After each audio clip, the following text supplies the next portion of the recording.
into the channel. Let's see if we can get this live stream up and going. How's it going, everybody? Welcome into another day in the life, or day-to-day life as a reseller, as I call it, and then I forget that I call it that. Let me know, guys. Make sure I got some audio here. Thank you guys so much for joining. Appreciate it. Already got 3 or 4 viewers. Appreciate that a lot. We're going to go ahead and get started here. It has been a Monday already, so bear with me. Nothing's working like it should be. So we're going to have to work with it and just go right along. It's Monday, right? I thought when I started doing my own business that I could get away from that.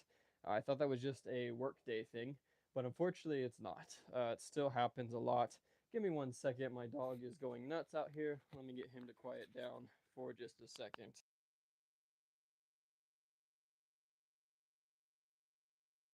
Alrighty. So guys, is the audio working? We got people in here. Awesome. Thanks for joining, Jen. Appreciate it.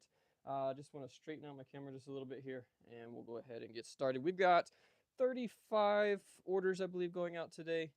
Quite a few, but we're going to try to move through them pretty quickly here and not take up a whole bunch of your guys' time. But thank you guys so much for joining. Really do appreciate it. And we're going to go ahead and get started with what we've got to do today. So how was your guys' weekend? Mine was a little rough, not going to lie, but we're making it through 35 orders, which isn't terrible, not too terrible.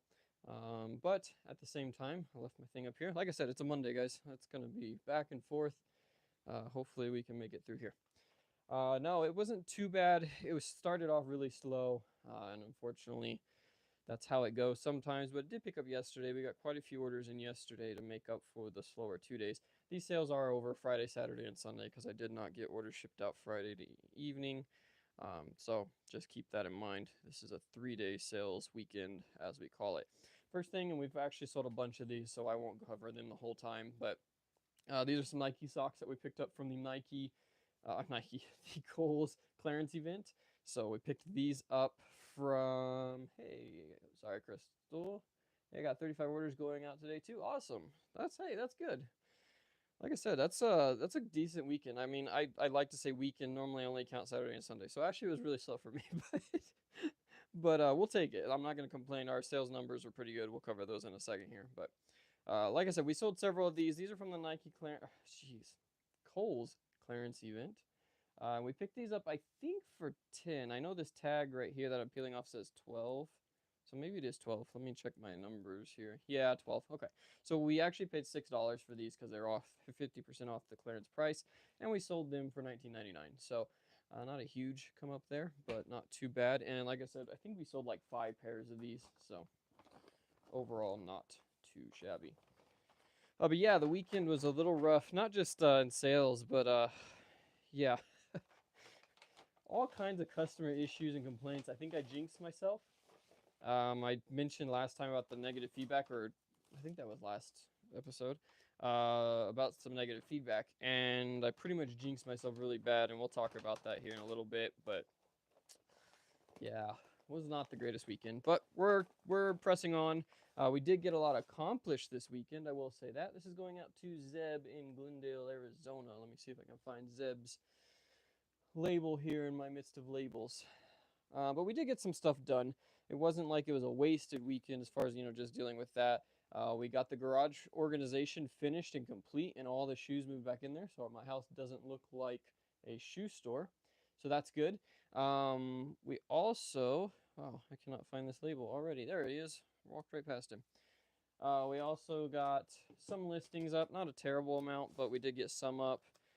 So overall, not a bad weekend as far as productivity, but customers are just on a roll. I feel like they've been on a roll for quite a while now. So, yeah, those are going out for $19.99, and let's move on to the next item. Next up, we have some shorts that we also picked up from the Kohl's clearance event. These are some just Adidas running shorts. These do fantastic. If you guys ever come across these for like less than, I guess, $10, because I paid, looks like $9 for these. Just a classic. This colorway is not as popular, but especially the black grays, and even the whites and blues a lot of times sell really, really well. We paid $8 for these at the Kohl's clearance event, and we sold them for $23.99. So not as great as I was hoping. Like I said, this colorway didn't do too good for me, but if you can find them in those neutral colors, they're fantastic, and they move really, really fast, at least for myself. But like I said, still not terrible. Some of this stuff I did go through, guys, and adjust some prices just to move a little bit of inventory. Um, Not a ton. I didn't go through a lot. I actually went through mostly my Amazon listings, just trying to clearance out some stuff that I've listed over there. I don't want to take the time to like delist it and then go and list it on eBay since it's already up and it's selling. So I'm kind of clearancing it out, but I am moving away from a lot of stuff on Amazon just because of dealing with customer returns, which isn't that bad on clothing. I don't mind it as much on clothing, but my shoes are killing me, so I'm having to really address that. Now, luckily, I'm paying attention here. This person.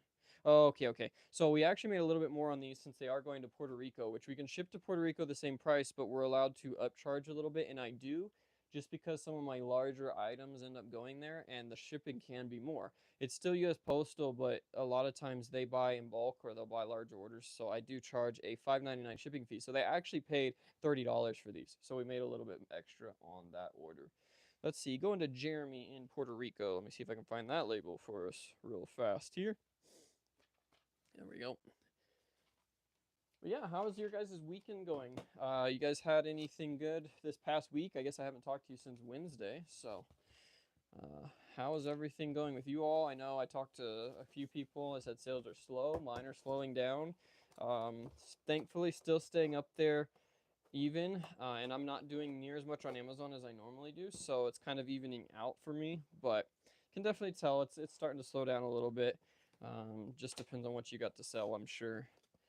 But that's kind of how it goes in the grand scheme of things. It's coming out of, obviously we're out of quarter four, and then we're headed into summer slump, as some people call it.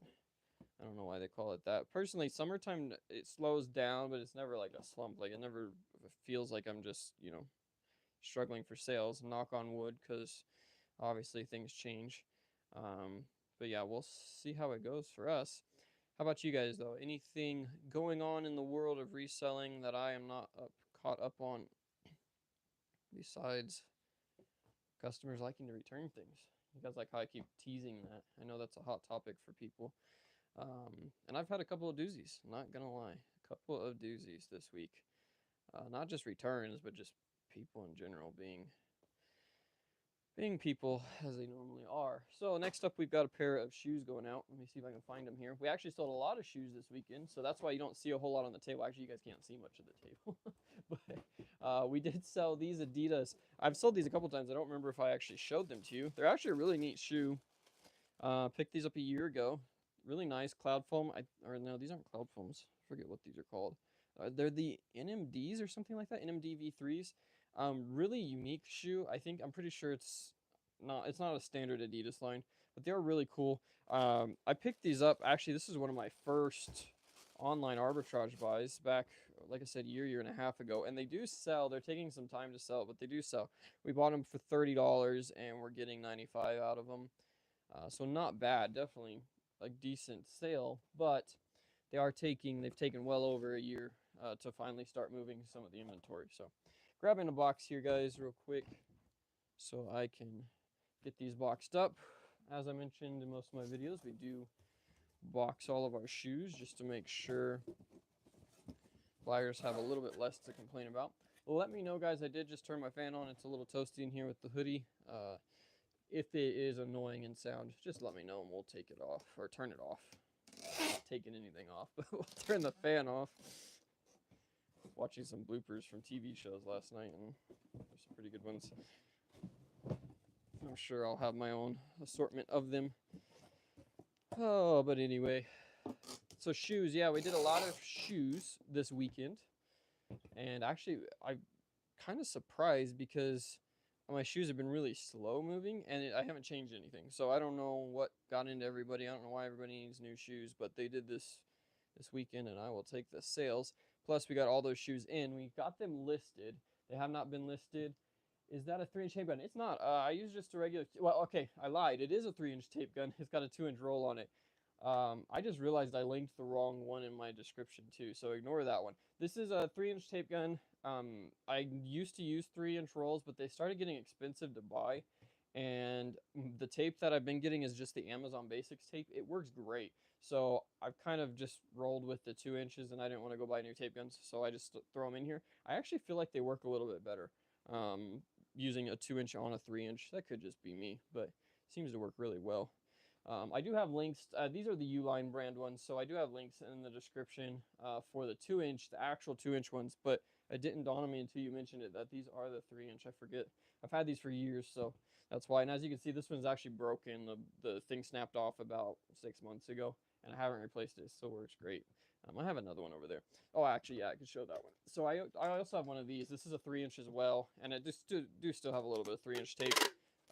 They work great. Honestly, 3 inch is the best way to go if you're doing boxes, but it's kind of overkill. From if you get a decent tape that's gonna stick, you don't necessarily need the 3-inch. But I do have these also.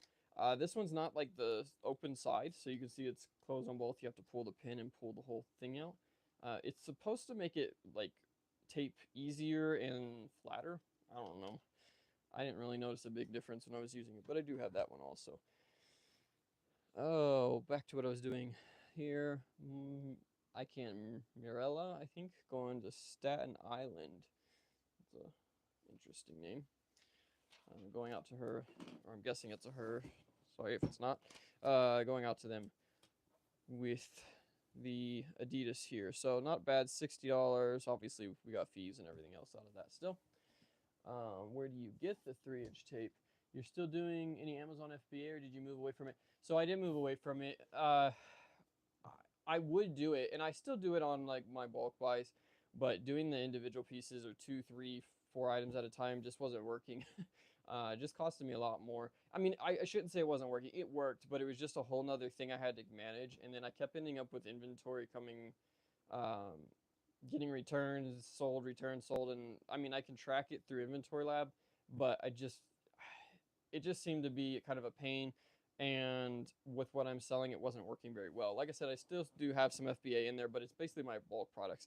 Actually, I've got my next order with some stuff that had FBA that I need to get shipped back in because I just sold out of it. But um, I FBA for me is, I think it's a great option, but the problem with what I've been doing recently is I've been doing all the hats and the, not necessarily hats, but the shoes and clothing, and I mean, it's a rough game for that, and I don't get enough inventory, at least not recently, that I haven't been able to move, so I'm just kind of sticking with that.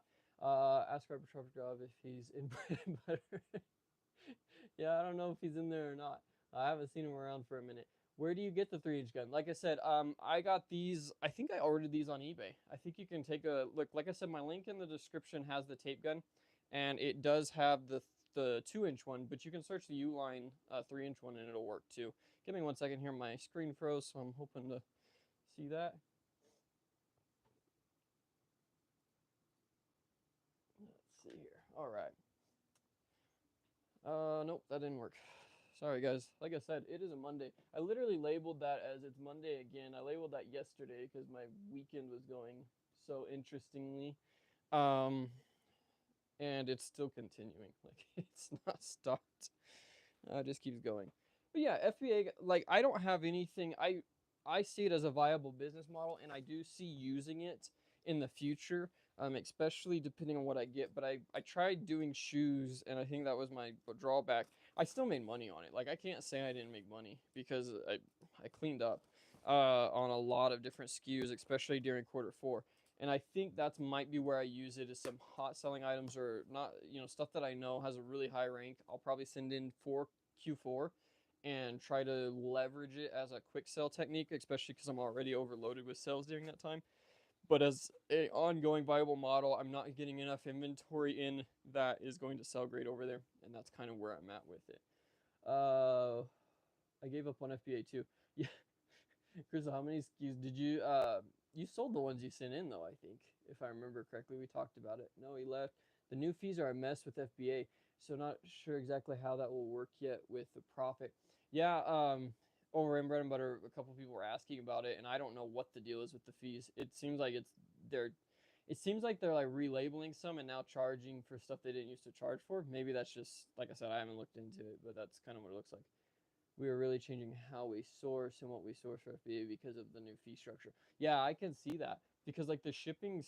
I know somebody was saying they're charging like a destination fee now or something like that, which I think used to be included, or it wasn't a thing. Let's put it that way. Inventory placement fees. Inventory placement fees weren't active on the first of the month. Oh, when active. Okay. Yeah. Yeah, I don't know. Um, I've always said from the very beginning, yep, sold everything. I just stressed too much on the sourcing bar.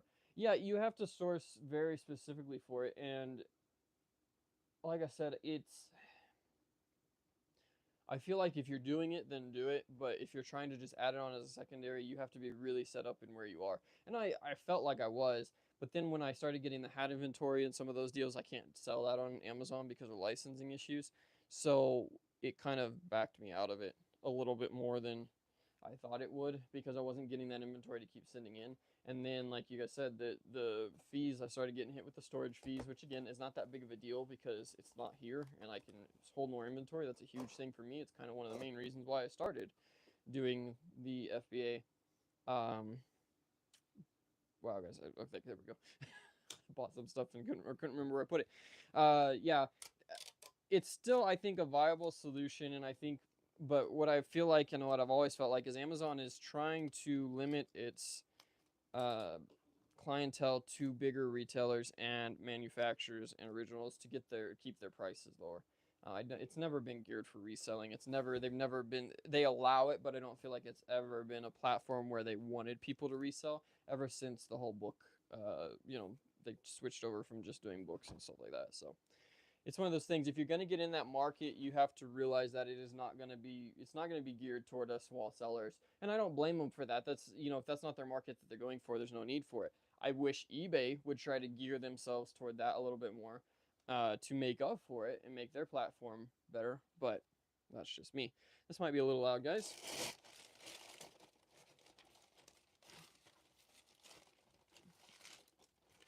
I swear, packing paper does not like me. I love how I gave you guys like 3 seconds to react to the loud noise too.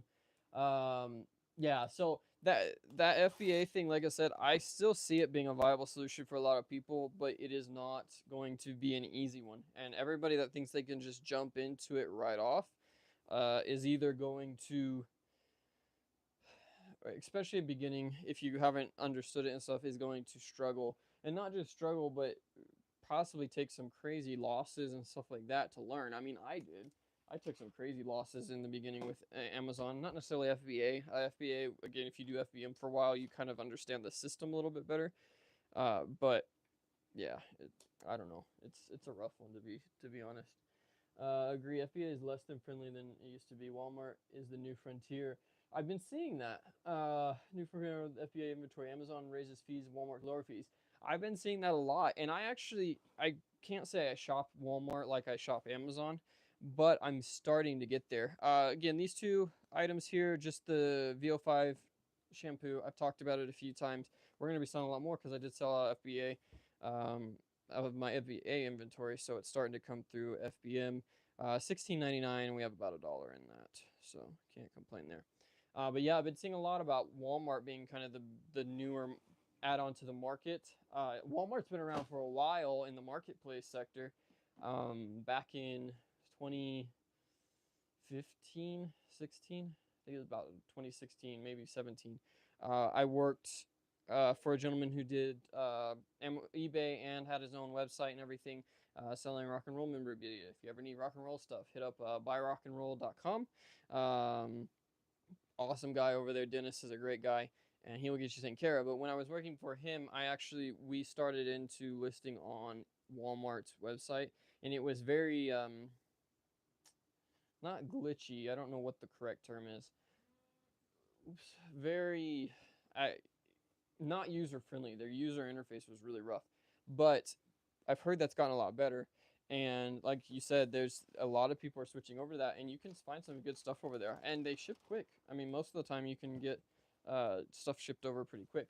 Does eBay, or I'm sorry, does Amazon offer an FBA solution yet? Yeah, like it used to be terrible. I know it's when we were messing with it, it was really rough because the user interface and how you had to upload products and everything was really, really rough. I'm sealing these up. These are some Nike slides, very ugly yellow, going out. We paid, I believe, $7 for these, and they sold for 35.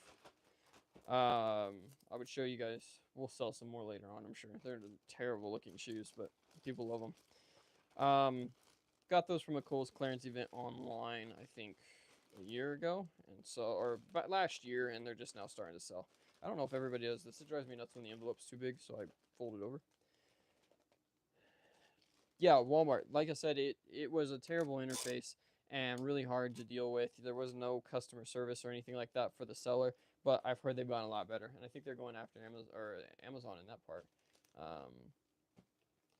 It's still not as friendly to use as Amazon, but it's getting better. Yeah, and and I mean Amazon's interface, if you know it, it's not bad. But if you don't know it, it can be a whole nother animal, especially trying to do FBA without like an aftermarket uh, third party software or something like that. These are going to Antonio over Madeline, Maryland. Gotta find my labels here. Let's see. I'm curious to see like how much they dedicate to it. So like are they going to go like I mentioned the FBA and allow you to send product into them? Because that would be like you mentioned, it's going to give them some competition. Man, I cannot find this label. Um and I don't know if that would be make Amazon kind of reform if they did. Yes, they already do. Okay. So yeah, like I could see them going after it. They're the other big name on it. There's no other retailer I don't feel like that's in that position to make that happen. So it would be nice and hopefully it'll turn into something else. But we'll just have to see how it goes. That's a whole nother game, and I honestly feel like as a reseller, like you should have your diversification in your funds. You don't want to be all stuck to one category or label or whatever you want to call it. You should have some other income because reselling it's a volatile market. It's not something that is super consistent. It's consistent enough if you're from a sales background. If you're from commission sales or any sales, any kind of sales, whether it's retail, retail dealership. Excuse me one moment, guys.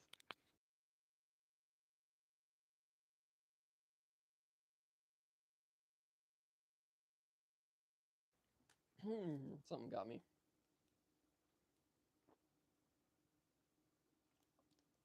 All right. Let me make sure that's actually back on. Okay. Sorry, that was out of nowhere. Still trying to get me. Let's go on to the next order and try to remember what I was talking about. Called WFS. This is Walmart's version of FBA. Okay. Yeah. It competition can only be good for the market. You can't. It's not gonna hurt. Sorry, guys. That's really gonna annoy me now. All right. Where was I going with that? I don't remember where I was going with that. Speaking of hats and me saying I can't sell them on Amazon, some of these do sell on Amazon. And hats, actually, if you do sell them on Amazon, it's probably the lowest return rate. I don't think I've had any. Don't think I've had any returns on hats from Amazon. But this one here is a Chicago Reds. Chicago, Cincinnati Reds. Yeesh. Adam's gonna kill me for that one. Cincinnati Reds, medium size, 39.30. Really cool hat. Got the camo bill on it, but the whole hat is just the olive color. We paid, I want to say $6 for these, $6-7 for most of these. I believe this came from. This came from, I believe, Marshall or Ross. Excuse me. I believe this came from Ross, and so we paid probably $7.99. Sold it for $29.99. Going out to Miami, Florida. But yeah, the hat market you can get if you can find a one that's listed on Amazon. They sell well. Not going to be the highest seller. There's still a hat. Like if you compare it to selling on eBay, I'd say the percentage wise, it sells faster than eBay. but it's still going to sell slower than other items on Amazon if you're priced fairly. But you can normally get, like I said, $30 for these, and on eBay, a lot of times the ones that go into Marshalls and Ross and stuff end up getting tanked down to like 25. So not a bad, not a bad sale if the listing's there. Now that only works for baseball, hockey, I think, and basketball might work. I think basketball you're allowed to do as well. NFL is a big no-go. Like you can't even request an ungate or anything like that, or at least I've not been able to for those for football. NFL specifically, they have some licensing agreements or whatever. So keep that in mind. You're not going to be able to list those ones, but the other ones you can. If you find them on Amazon, I recommend listing them over there if you already list on Amazon. If you don't, definitely do some research before you do. I was going somewhere. What was my topic that I missed, guys? I got started right before I started my coughing fit. The whole market as far as reselling and stuff like that. Like I said, it's just like sales. Your dealership or working in a retail aspect, commission especially, you kind of get used to it. But if you're coming from like a full time steady job, every day is the same amount of pay, that sort of thing, it can be a little scary because it goes up and down. It evens out. I mean, I make really good money doing what I do. When I say really good money, I put that money back into my business, so I'm not seeing that money yet. But you do make decent profits if you know how to run a business, and you can learn doing this. That's why I recommend to everybody. A lot of people have asked me, why not go full time if I'm doing so good with it. Once you commit to full time, you have to run that business as a business. It is not something that you can just throw 20 hours, 30 hours at and it continue to be the same. It it's just one of those things you have to learn it. You have to understand those differences, and that's why I don't recommend going full time. Even if you're making great money, keep it as a side hustle to you at least on a year, year or 2 years in the market to see how it fluctuates, to see how that variance happens. And then you still have to run it as a business. You have to be smart with your money. I love buying stuff for my business. Scanners, new equipment, new printers, whatever it is, and or shelving units like I just did in the garage. I love buying that stuff, and you get so used to just spending the money because it's not your money, it's the business money. But at the end of the day, it's still your money, and you have to know how to manage that. You have to know, is this really going to give me what I need to advance? The shelving in the garage I had to do, it had to allow me to store more inventory. I was running out of room, so that's a smart purchase. These scanners, yes, it's amazing and it works great, but if you're just starting out, there's no reason to go out and spend $50 on one of these scanners. You can go buy a $10 one or something if you find one, cheap, but I wouldn't recommend buying them at the very beginning because again, you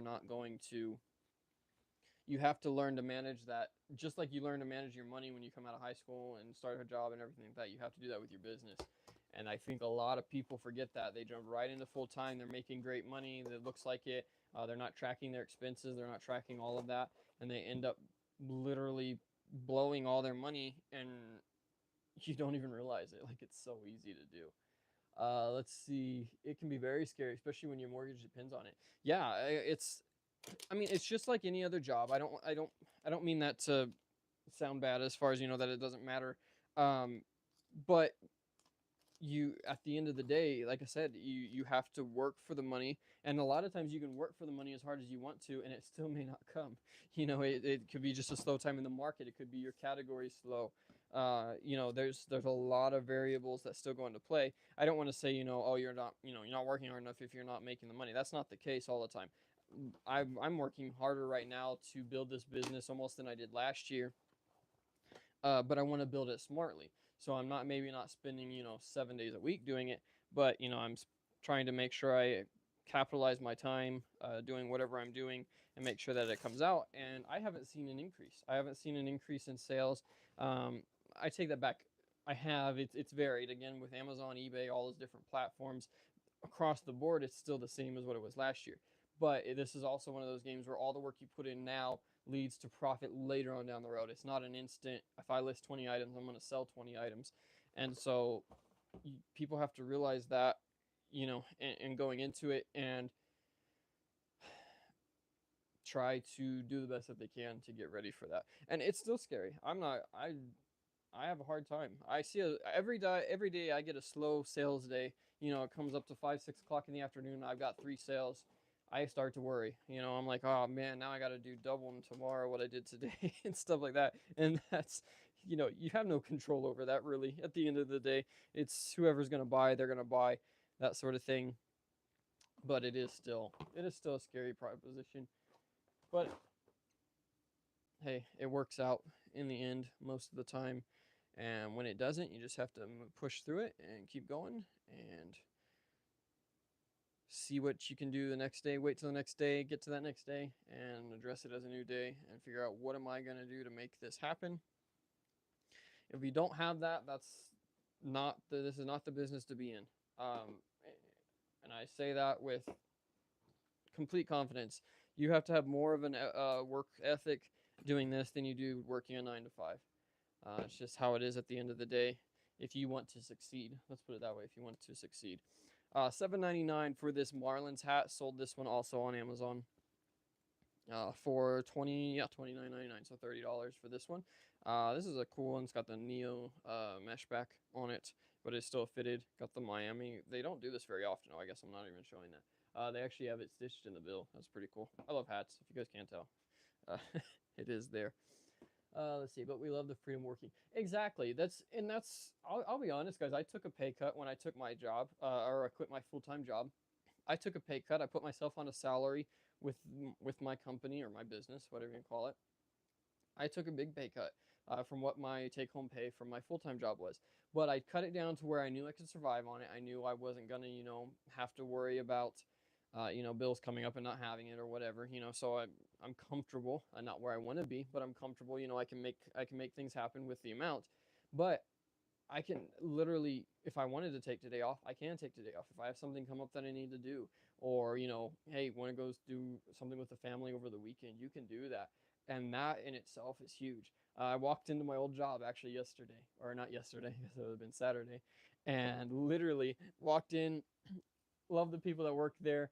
Um, Super great people. Honestly, the best place I'd ever worked in retail, and loved working with them.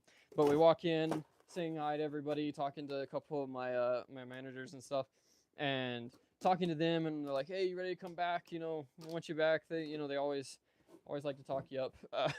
No, they really do. It was, I'm not gonna say I was the best at my job, but I was good at my job, and they really appreciated it, and they're always trying to get me to come back. And every time there's a lot of days I go through and I'm like, man, why did I quit that? I mean, pushing a really high number, most I'd made in retail at the time. And, why did I leave all that behind? And then I walk in on a Saturday when I knew I would have been there. The manager that was there was my assistant manager that worked under me. And we had this weekend. We rotated out weekends. And to just walk in and be like, I haven't had to work a Saturday if I didn't want to in 2 years. I haven't had to, I've been doing a lot more stuff with my family.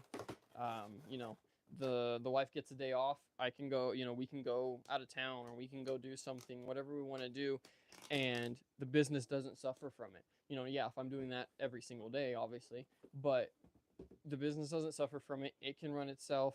I might have to ship a few orders the next morning earlier than I wanted to, but it still does.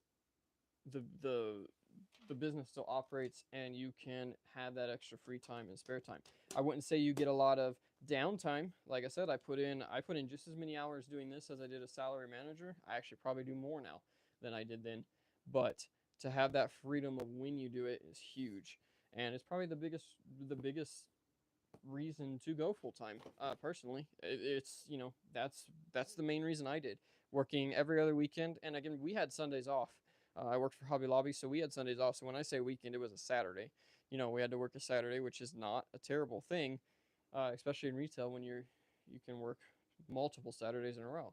So it's still a cush job as far as that goes, but just having that freedom to do what you want when you want, while still making the business happen, you know, it's worth so much. It's worth so much. And for me personally, family is a huge thing for me. I don't live close to my family right now. We actually live about 8 hours away.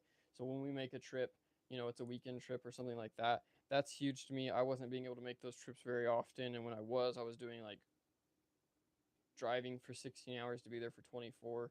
Just wasn't worth it. When I say it wasn't worth it, it was just taxing on, on me. Literally driving, getting dangerous driving sometimes, super tired, stuff like that. So for me, family's huge. And if that's the case, then, obviously that can make your changes for how you decide to continue in your career. Like I said, I was happy with my retail career. I loved it. I was ready to take my own store with the company, but opportunities opened up, and now I do this, and I wouldn't be talking to you fine folks if I didn't. So everything works out for a reason, and we love it. We absolutely love it. Love going to work and doing something that is fun and I enjoy. That makes a big difference. Looking for Mr. Michael here in San Diego, getting some more socks. The reason why I'm not talking about these guys is because we already did. Again, $3 or $6, excuse me, into $19.99 on those Nike socks. They're finally selling. Those of you that buy the clearance events, especially online and stuff like that, don't be afraid of buying stuff. If they have a high comp during the sale and they drop on you, you might have to hold them. I've held these for 6 months, I think. This was a while back. All the stickers are starting to fade. Held them for a while. Probably not the best hold, obviously, at $6 into 20. They were selling for about 25, but if you can hold on to them, the prices will most generally come back up if it's a higher selling item with a good sell through rate at the time. Everybody tanks, they lose all the money. They sell their item for $15. They're making maybe $4, $5 max, probably not even that, probably a couple bucks. They're tanking that while I've got it sitting here. It's not hurting me, and I can sell it in 6 months down the road and make an extra 5-10 over them. It's all a business model. It depends on how you want to make your money. You can either make $1 at a time, or you can make 10 if you want to wait the few extra days, if you've got the room and the capital to do that. I'm rambling, guys. I just realized I non-stop talked for 5 minutes there, 10 minutes. I'm good at that. Got Joan here with another pair of socks. Sorry, guys. I'm trying to move through to get some more interesting stuff while I ramble about my life. But I don't want to say it's all happy and healthy. There are some downsides to this business. One of those downsides is, believe it or not, I deal with more customers now than I ever did in my retail career. Just nasty. Like, it feels like it. Once Paragraph sells out, you can make a sale at a higher price. Exactly. Paragraph is a buddy in our bread and butter group. Yeah, you gotta wait for him to quit tanking on Amazon. He's doing pretty good over there on that Amazon thing. I think that's all he's doing right now. I don't know for sure, but he's been doing a lot over there. I've been noticing that. It's not all peaches and rainbows. I don't know where I came up with that saying. Probably made it up myself. More socks, guys. Just ignore me while I do this. Yeah. This weekend, guys, I have had more issues with customers. Why are you dealing with customers? Never here. Same here. So that's the thing. I never have issues with customers, and if I do, most of the time it's them asking to make an offer, like constantly on eBay. That's my hats. Every single day I get 2 to 3 people message, "Would you take this offer or this offer?" And I don't have offers on my listings, or at least not on those. But they still ask all the time, and it gets annoying. But I don't normally deal with customers. Like, I really don't. This weekend, I don't know what happened to this past week. So I had the bad feedback left for the customer. What was the deal with that one? The quality of the product, and they wanted to do a return. Told them no. They left me a negative feedback. Amazon, I don't remember if I covered this or not, but Amazon for Business on Facebook wouldn't remove it, which is really annoying because the buyer threatened after I said I wouldn't take the return. They said, "I'm leaving you a negative feedback," or something like that, because I wouldn't take the return. And so I normally never had any issues with getting those removed before. They won't remove it. Said it wasn't a threat there because the feedback that they left was that the product was poor, and that I wouldn't take the refund. It was not because I wouldn't take the refund. I don't know. I argued with them for way longer than I should have. Wasted way more time than I ever should have on it, but I did and didn't get anywhere. So I got that negative feedback. And then I think I sold I sold it on Wednesday. I sold that solo stove, the big giant fireplace pit thing, whatever you want to call it. And it was my fault. I'll take the problem on this. I scanned the UPC and it came up with the stove with the stand. Stand wasn't in the box. I still think it was supposed to be. I don't know if they just missed it, or not that they missed it, but like whenever they manufactured whatever, they didn't get put in the box. The UPC said it on there. I even think I looked on the description on the box. I can't say for sure. I didn't take a picture of it, but it stated that it had the stand with it. Buyer said it didn't come with it, and they were mad. Like they were instantly like saying that I was scamming them because I listed it as a thing and it didn't come with it. I mean, this message like this that I got. Thankfully, it was a message, and then they opened the return, which is fine. So I messaged them back, told them, hey, I apologize. It was not our intent to scam you. That's not ever our intent. And I even told, I think I even told them in that one. I said, eBay always sides with the buyer. I didn't say it that way, but I said eBay always has your back on purchases if they arrive, as a scam item. I said, so there's no reason for us to do it. Offered them a partial refund to cover the price of the stand to replace it. And after some going back and forth, they said they didn't. I sent them an offer for that before talking to them about the price.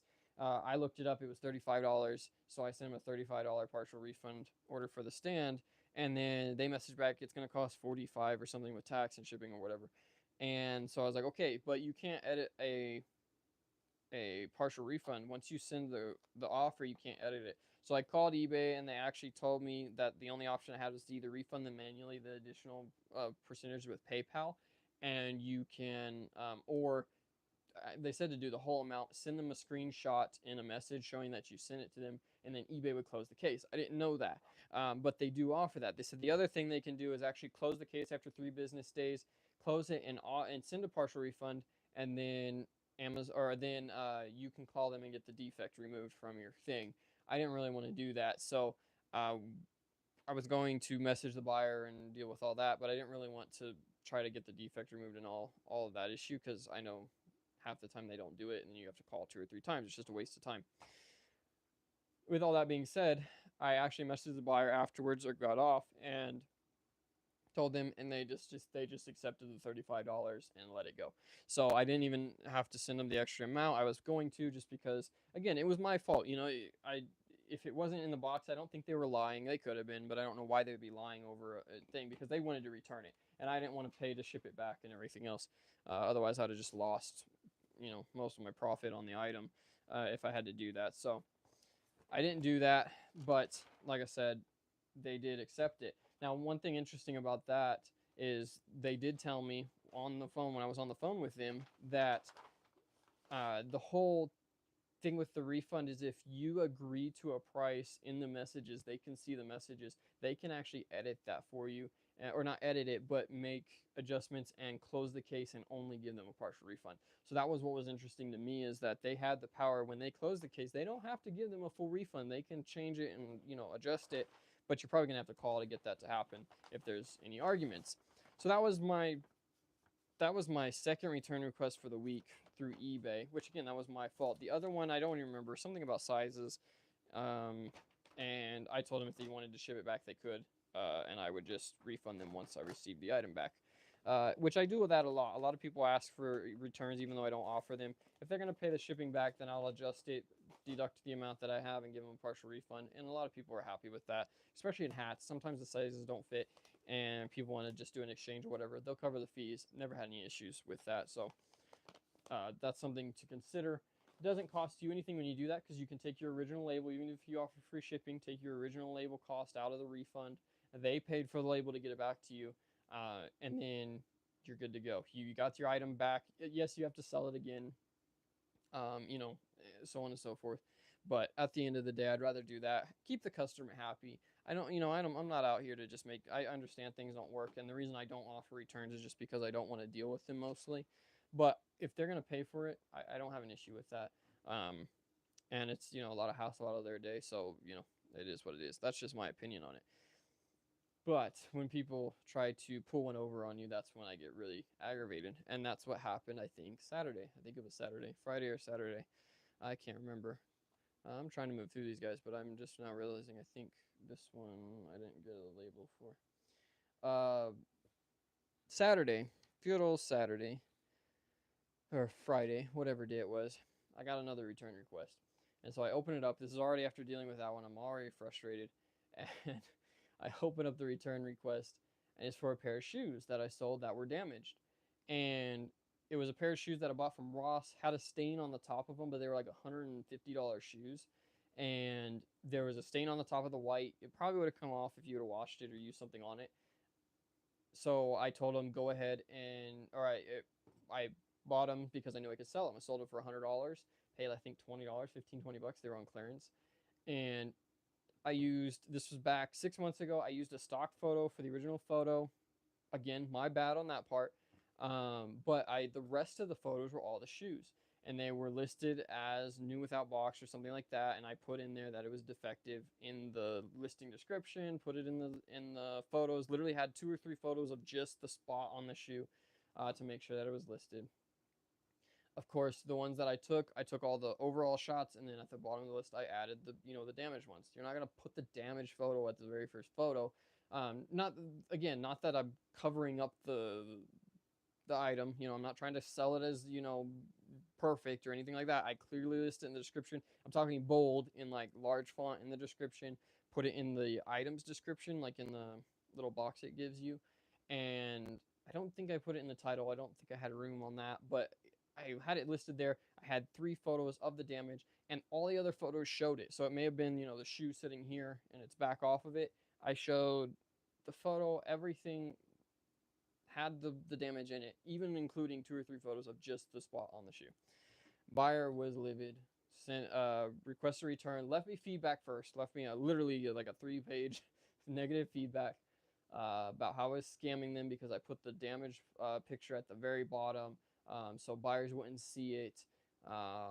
Then I didn't describe it well enough in the description. Everything else. I still haven't responded to the return request. Said the same thing in the return request. I'm waiting the 3 days, and then I'll issue them a label to return it. But I'm not gonna lie, I give them a fit while I do it. I send them messages telling them that they need to ship the item back to the return address. Uh, it works every now and then, but it's basically if I know they're just trying to pull something on me, then I'm gonna make it a pain. I'm gonna make them wait. Maybe that's petty me, and I probably shouldn't. And I actually, if I would have just refunded it then or sent the label then, I probably wouldn't be thinking about it now. But it just burns me, and so I feel like I have to make it harder on them. Is that wrong? You guys can leave me a comment on that one. I bet there's some opinions on it, and I don't hold anybody's opinion against them. Like I said, this is just my opinion, but it just bothers me. Like I'll admit I shouldn't have used one stock photo. Okay, like I don't know. It's just how I've always listed. And when I don't deal with damaged stuff, I never sell damaged or used stuff ever. This past 2 weeks or so, I listed some stuff from around the house. That's the first I've listed damaged or or used stuff, I guess I should say. But yeah, I'm just like I don't understand. Like I don't know. Oh, that's not even the other thing. So that was the other negative feedback. But then I got a message yesterday, and this one was yesterday from another buyer, and I'm like, this is why I'm saying the weekend was rough. Like I another buyer bought again some stuff. I told you I sold some stuff from around the house. I had a joystick, like a computer joystick. It's actually a parking brake or something for like a simulator, and it was missing the hardware. I posted all my photos, showed exactly what was included. I said in the title, literally in the title at the very end, bold, or not bold, but all caps, missing hardware. In the title and the description, I listed it as, I think I put new defect or something like that. Like I did everything correctly. All the pictures show it's not included. It just shows what's included. I listed in the description, hardware not included, only shown what's there. And again, listed it for like 50% or not 50, but like 25, 30% less than all the other listings just to move it out. And it sold. And sure enough, the buyer messaged me yesterday. It's missing the hardware for the thing. Like, oh my gosh. Like I can't win, guys.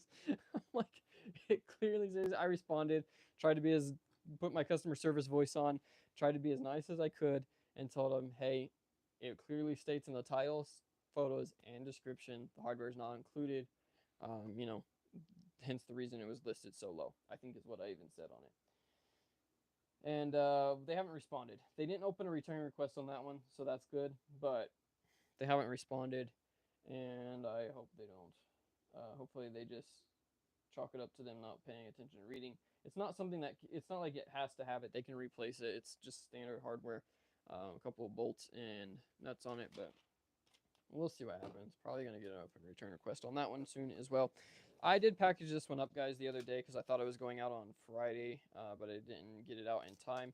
This is actually a tripod that I bought from the Amazon bin store for $8. It was a pretty decent tripod. Manfrotto, I believe, is the name brand. Oh, come on. And now it won't let me select. There we go. Manfrotto, something like that. It was a decent tripod. Bought it for $8, sold it for $69.99. So not bad. Fit in these awesome priority mail boxes that I use all the time. You need to just get Paragraph to handle all your customer service. Yeah, that might work. I think Paragraph would just be giving refunds every time somebody asks for it, though. Maybe not. Maybe that's not right. But yeah, so that's how my weekend went, guys. I think I had another customer to message me just dumb stuff. It's just frustrating, and I feel like it all stacks up. It always happens like one right on top of another. It's just how it tends to go, but it is what it is. Again, a bad day reselling is still a better day than going to your 9 to 5 most of the time, and I would agree with that. I think I grabbed the wrong size shoes, guys. Oh, I'm so frustrated. I did. So I gotta get those, the correct one for that, or maybe I didn't grab those. All right, moving on to the next item. So this is one. So after all of that, now I'm scared to death because I sold this item. This is a small rig. If you're into cameras, they're a pretty decent brand. If you see their stuff around and you can get it cheap, especially at bin stores and stuff like that, I recommend it. This is a extended wireless camera shooting grip. Has like a remote in it, and then basically it's kind of like a selfie grip, but it has some buttons on it so you can trigger different buttons on your camera. And I don't remember if this is for, yeah, so this is for like Sony's and Canons and stuff like that, not necessarily cell phones. So it's a nice item. Picked this up at the bin store for $8, but I couldn't test it, all the functions on it. And I'm pretty sure the way it was packaged and everything, I'm pretty sure it had been used and possibly damaged. So what I did is I listed it as 4 parts, took pictures of the actual item, listed that it was untested, and sold it. We sold it for, let's see here, $29.99. So normally I think these sell for like 50 or 60, but since it was for parts, I listed it at half the price, and hopefully it doesn't come back. I clearly stated it in the title, the description, all that good stuff, but you never know who's going to complain about your item. I guess I should put it in a box before I grab a label for it. But now I'm just like scared to death to sell anything used or damaged. Like I just don't. I don't know if it's worth it. I'm definitely not going to be buying it for the most part. I can buy a lot more stuff that isn't, and it's not worth the extra effort and the extra worry about it. All right, perfect. Fits perfectly. I got a whole bunch of packing bubbles that I need to get rid of here because I'm out of room. Got the Amazon Kohl's stuff coming. The Kohl's clearance shoes and stuff coming in right now from this past event. They're taking forever to get here. My UPS literally has pushed them out 4 days now, and I don't know. That's not like them normally, so hoping they're not lost, but they should be here today, so we'll get those listed and uploaded and everything. And get that all good to go. When I say listed, guys, I don't actually throw these listings up on eBay. So if you're ever looking for something that I'm talking about, I don't promote my channel, or I don't actually promote my eBay store. Not that I wouldn't mind the sales, but what I sell most of the time isn't stuff that people are necessarily just wanting. And I don't necessarily want to deal with trolls on there. I already deal with enough, apparently. So I kind of have hesitated on telling that, but I don't list my stuff right away. I actually schedule all my listings out. I'm actually out, I think, 2 weeks right now, which is what I recommend doing. Because then if you miss a day or you get caught up, like Mondays, I don't get a lot of time to list because I'm all either packing or shipping, normally a lot more orders. So it's one of those things I recommend doing, and so I'll schedule them out, 5 or 10 a day, and list them out to upload at different times throughout the week, and it helps to keep me on track and also keeps the algorithm happy because it shows you constantly listing. So that's why when I say it's listed, it may not actually be active yet, and so we may not actually start seeing it sell until a little bit later on down the road. Got the last of my Nike track bags, guys. This is holding out. Adam You were selling them a lot cheaper than me. Now I'm getting my 20 bucks. No. So we're gonna ship this one out for $20. That is my last one though. So whoever's the next price, to your guys' turn. Going out to Sarah. I don't know where this is actually going.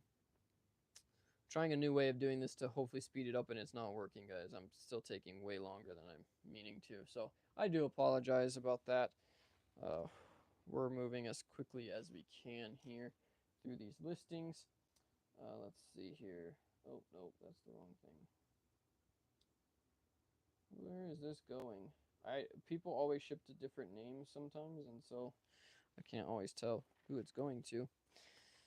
Gotta find the label here. Thank you guys, for those of you that stuck around. Thank you so much for watching. I appreciate it.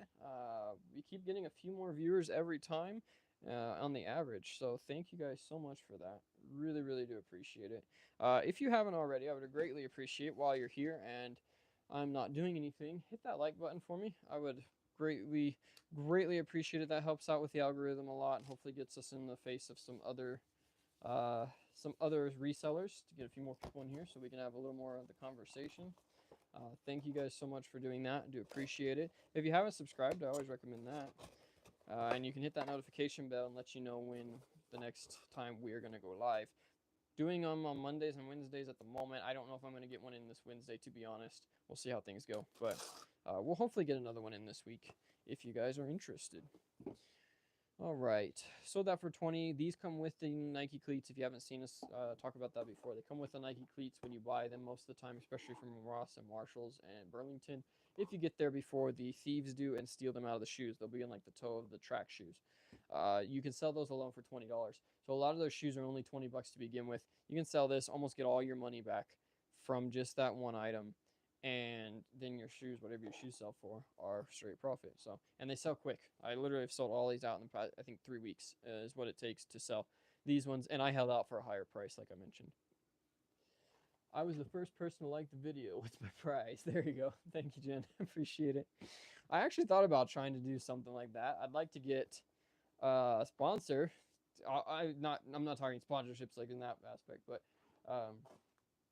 I'd like to find something I can get like a bunch of and something that's usable for reseller, not just junk. You know, I don't mean that in a bad way, but I've seen a lot of YouTubers that give away like, you know, wristbands or something like that. I don't want to do that. I want to give something that's useful. I'm a business person, so for me, it's not worth my time to give out, you know, junk. I want to give you guys something you can use or something that, you know, would actually enjoy. So I would like to do that. Maybe not for the first like, because that's a little hard for me to tell. But definitely want to do something like that in the future. So maybe we'll talk about that. See what the business side of me can come up with. That'd be pretty cool actually to do like a giveaway during the live streams. I know Adam does it with his profit bags, which is cool because I'm always needing, you know, the IKEA bags for cool stuff. So that's always cool. He didn't give away one in the last stream though. Have to talk to him about that. No, just, you know, it's one of those things.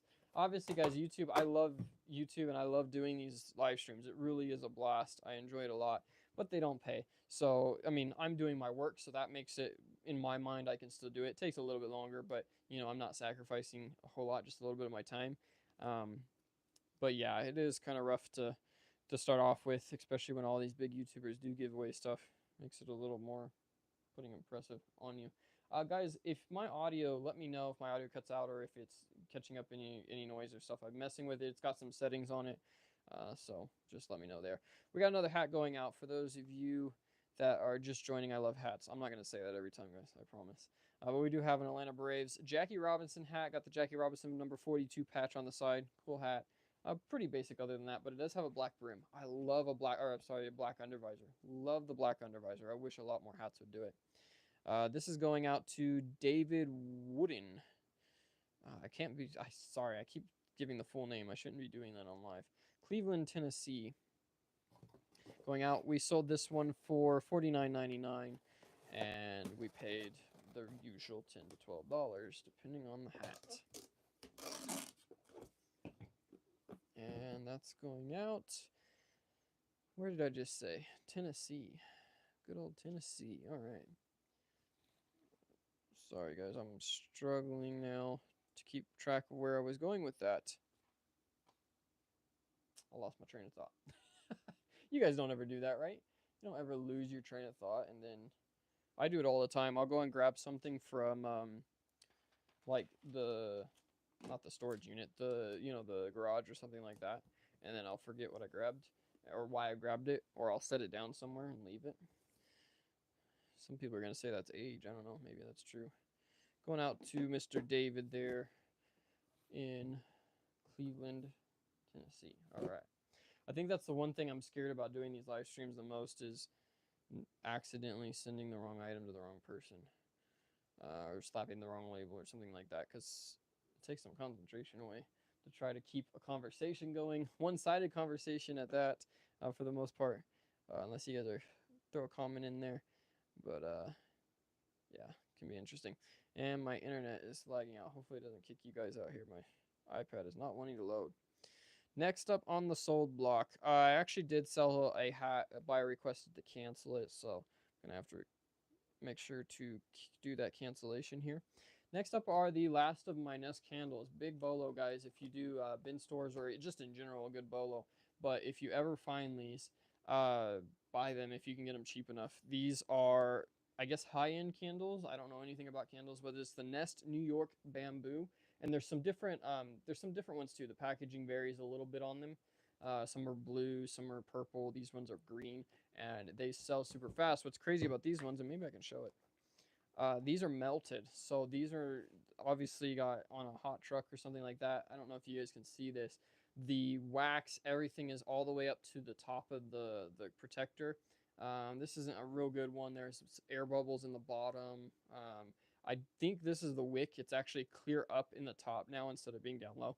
I listed these as damaged, or what did I say? Yeah, in the title I put melted, see photos, and I put detailed photos of them, of what types they were. I ended up with like 6 or 8 of them. Didn't realize they were melted when I bought them, obviously. I didn't pay that close of attention. I just seen the comps. But they still, even with them being melted and everything, we sold them for $25 a piece. We paid 8 for them. I wouldn't have paid that much if I'd have realized they're melted. But this buyer bought the last 2 that I have, and they are going out together, so that's going to save me a little bit in shipping. I don't know what box I'm going to put them in. I didn't think about that. Let me grab one over here. But it did save me some shipping on that, so that was nice to make a little bit extra there. But hey, the big ones, I sold the big one. I don't remember if that was in video or not, but I sold the big one for like $60, and again paid like $8 for them. So definitely a decent pickup if you find them out in the wild, and even if they're damaged, you can still sell them, which is crazy. I think people just remelt them. I'm not a candle guy, but I'm sure people just remelt them down and put a new wick in them. But we did sell those. Going to Kansas City. No, not Kansas City. Sorry, Kansas. Lawrence, Kansas. Hope my packing is sufficient here. They have like a foam insert and stuff in them, so they ship pretty well. Haven't had any of them show up damaged, at least at first. Or at least not that I know of. That haven't told me. And evidently, recently, they would tell me. Going to Eureka. That's a cool name. So I've been thinking about baby names. Not having a baby. Just not going there. Not yet. No ideas, Crystal. But I've been thinking about baby names because someone is having a baby and mentioned their name earlier. And some of the names kids are getting named these days are crazy. Just absolutely crazy. I mean, it's kind of cool. Like, I want my kid to have a unique name. I'm not going to lie. But some of them just don't know. But Eureka, that's a cool name. Cool idea for a name. All right, moving on to the next item while I ramble here. Let's see. Did I miss any comments? Did I? Okay, great. Great. Don't want to miss out on your guys' comments. I really do appreciate it. I know some people have mentioned, a couple of friends of mine have mentioned, hey, do I annoy you with my comments in the live stream or something like that? No, please do. Like, I don't mind one bit. It makes this a lot more interesting than just talking to myself. Trust me, it is very welcome. When you guys mention comments too, it brings up different topics, and it gives me something to talk about. I try to come in with a few ideas on what to talk about, but it always helps to have a few more whenever you guys do. So feel free to leave comments. I greatly appreciate it. It helps me out and allows me to interact with you guys. We got some Under Armour shoes from the Kohl's clearance event. guys, this is why we love Kohl's clearance events. You go in and find a lot of good stuff. I always find good stuff. I've never gone into a sale and not found at least a few items to resell. But when you find Under Armour shoes for $13, or you find Adidas shoes for $15, I actually picked up a pair of Under Armours this last event for $10. Like, you cannot go wrong. They're new, they're, you're not you're not even gonna find used shoes at Goodwill most of the time for, much less than $8-10. When you can buy brand new ones in the box, that is just crazy. We sold these ones here for $49.99, so 13 into $49.99 going to Washington. Absolute steal of a deal for a sale. Gotta grab some shoe boxes since we're getting into the shoes here. Absolute steal of a deal. You cannot go wrong on $13 Under Armour shoes, especially in a decent size. These are men's size 12. These are not a small. These are not, anything crazy. These are really, really good deal on these Under Armours. And we got a few more of those deals coming up here that we'll be packaging real soon. But yeah, so I mentioned, I think I mentioned that we already did the organizing in the garage. Took me a day, which really wasn't that bad to build all the new things, move around some product I had, all that shampoo. That stuff is heavy. I had a whole pallet of that I had to move, or the bottom portion, about 4 foot high, that we had to move and kind of stack and rearrange. And I sit there and I like really think about it and try to plan it out as best I can. I probably spend more time doing that than if I just did it once, and if I didn't like it, moved it again. But yeah, we spent a lot of time on it, but it only took us a day to actually get it done. And I was super happy about that, and got all those shoes out of here, out of the living room and the kitchen and all that. And I actually had some more space, so I ended up with, I think, almost 2 full racks empty. Got the boxes all organized. I should show you guys. Maybe I'll show you guys at the end here if you guys want to see it. Let me know in the comments. Leave me a comment if you want to see how we did the organization. If not, I'm not going to go in there because I don't want to show you guys a whole bunch of stuff you don't want to see. But yeah, we got it done, and it freed up a lot of space. It doesn't look like it freed up space because now I have like shelves everywhere, but it did free up some space for inventory, and it's going to allow me to organize it a lot better here going forward. So hopefully I can keep track of like my supplies and stuff. That's one of my biggest pet peeves is I'll run out of a box and then I've got to go try to find one that fits, when if I would have just kept them organized, I could see when I needed to reorder. A pet peeve of my own that I do. Like, I don't know if that's even possible. Can you have a pet peeve of something you do? Like, normally that's what other people do. I don't know. That's an interesting concept. Speaking of more shoes, we've got some Adidas going out. These were not from the, oh no, I think these were the Kohl's clearance event. Let me see, where's my SKU? By the way, guys, if you don't know, the best way for me personally, to keep track of cost of goods, not necessarily like a spreadsheet where you can total it up. I don't necessarily do that, but to keep a spreadsheet of the cost of goods for, let's see, were these worn? I hope not. I'll have to look at these in a second. I'm going to hold off on these ones because I need to make sure they're not worn. I might have to message the buyer. Sometimes you get tried on in stores. There's a little bit of dirt on the bottom, so we'll have to look at that. What was I saying? Oh, cost of goods. So I actually keep track of my cost of goods in my SKUs. And I'm going to do a short on this to kind of explain it or to show it, actually, instead of me just talking about it. But I put whatever I paid for the item in my SKU. And that allows me to, not only when people are messaging me, asking questions, making offers, when I sell it, so I can tell you guys, but also just to see in general if if I made a profit or what kind of profit I made on that item. It's really helpful. So even if you don't know exactly what it was, like if you're buying from bin stores and stuff, it's a little bit of a pain. But for me personally, I can mostly have a general idea of what I paid for it. So I put that in my SKU. Helps me out a ton. Even when I'm going through adjusting prices, maybe the market price has dropped on it, and so I go in to adjust that price, I can look at my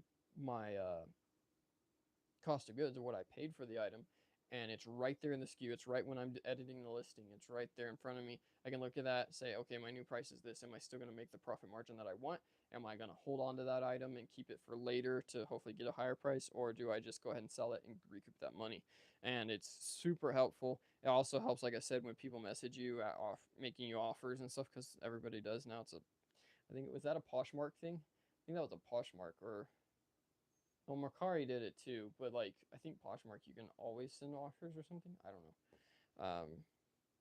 They're starting to do it all the time with me on eBay, and it's getting annoying. But with that, I can at least see if, hey, I can sell that and still make a decent profit, and gets it out of my way. Or no, hey, if I sell it at that price, I'm not gonna make any money. So super helpful for those of you that don't do it. I recommend it. We've got another hat here, Seattle Mariners. Mariners. Baseball. This is another fitted that we bought from my supplier. I say supplier, just my source. I don't have a guy that just sells to me, but he does sell to me, but just not always to me. Sells to other people as well. This is going. What did they pay? $54.99. That's the retail price. We're not gonna take the sticker off. Got this one going out. Like I said, $10, $12 into $54.99. I love my hats. I said I wasn't gonna say that again. Dang it. Oh, I did say it. This one is going out. This is actually really cool. It has a satin undervisor. Really cool. Matches all the colors, metallic, like stitching and stuff. I like a lot of hats. I just don't like the teams, and that's my problem. Is like a lot of the color schemes and stuff. But then this hat is shaped weird. Oh, it's because the patch doesn't let it fold like the other ones do. Or maybe it's my box. I think it's my box actually. Shoot. Normally these fit really well. There we go. Okay. Sometimes you just gotta find the angle.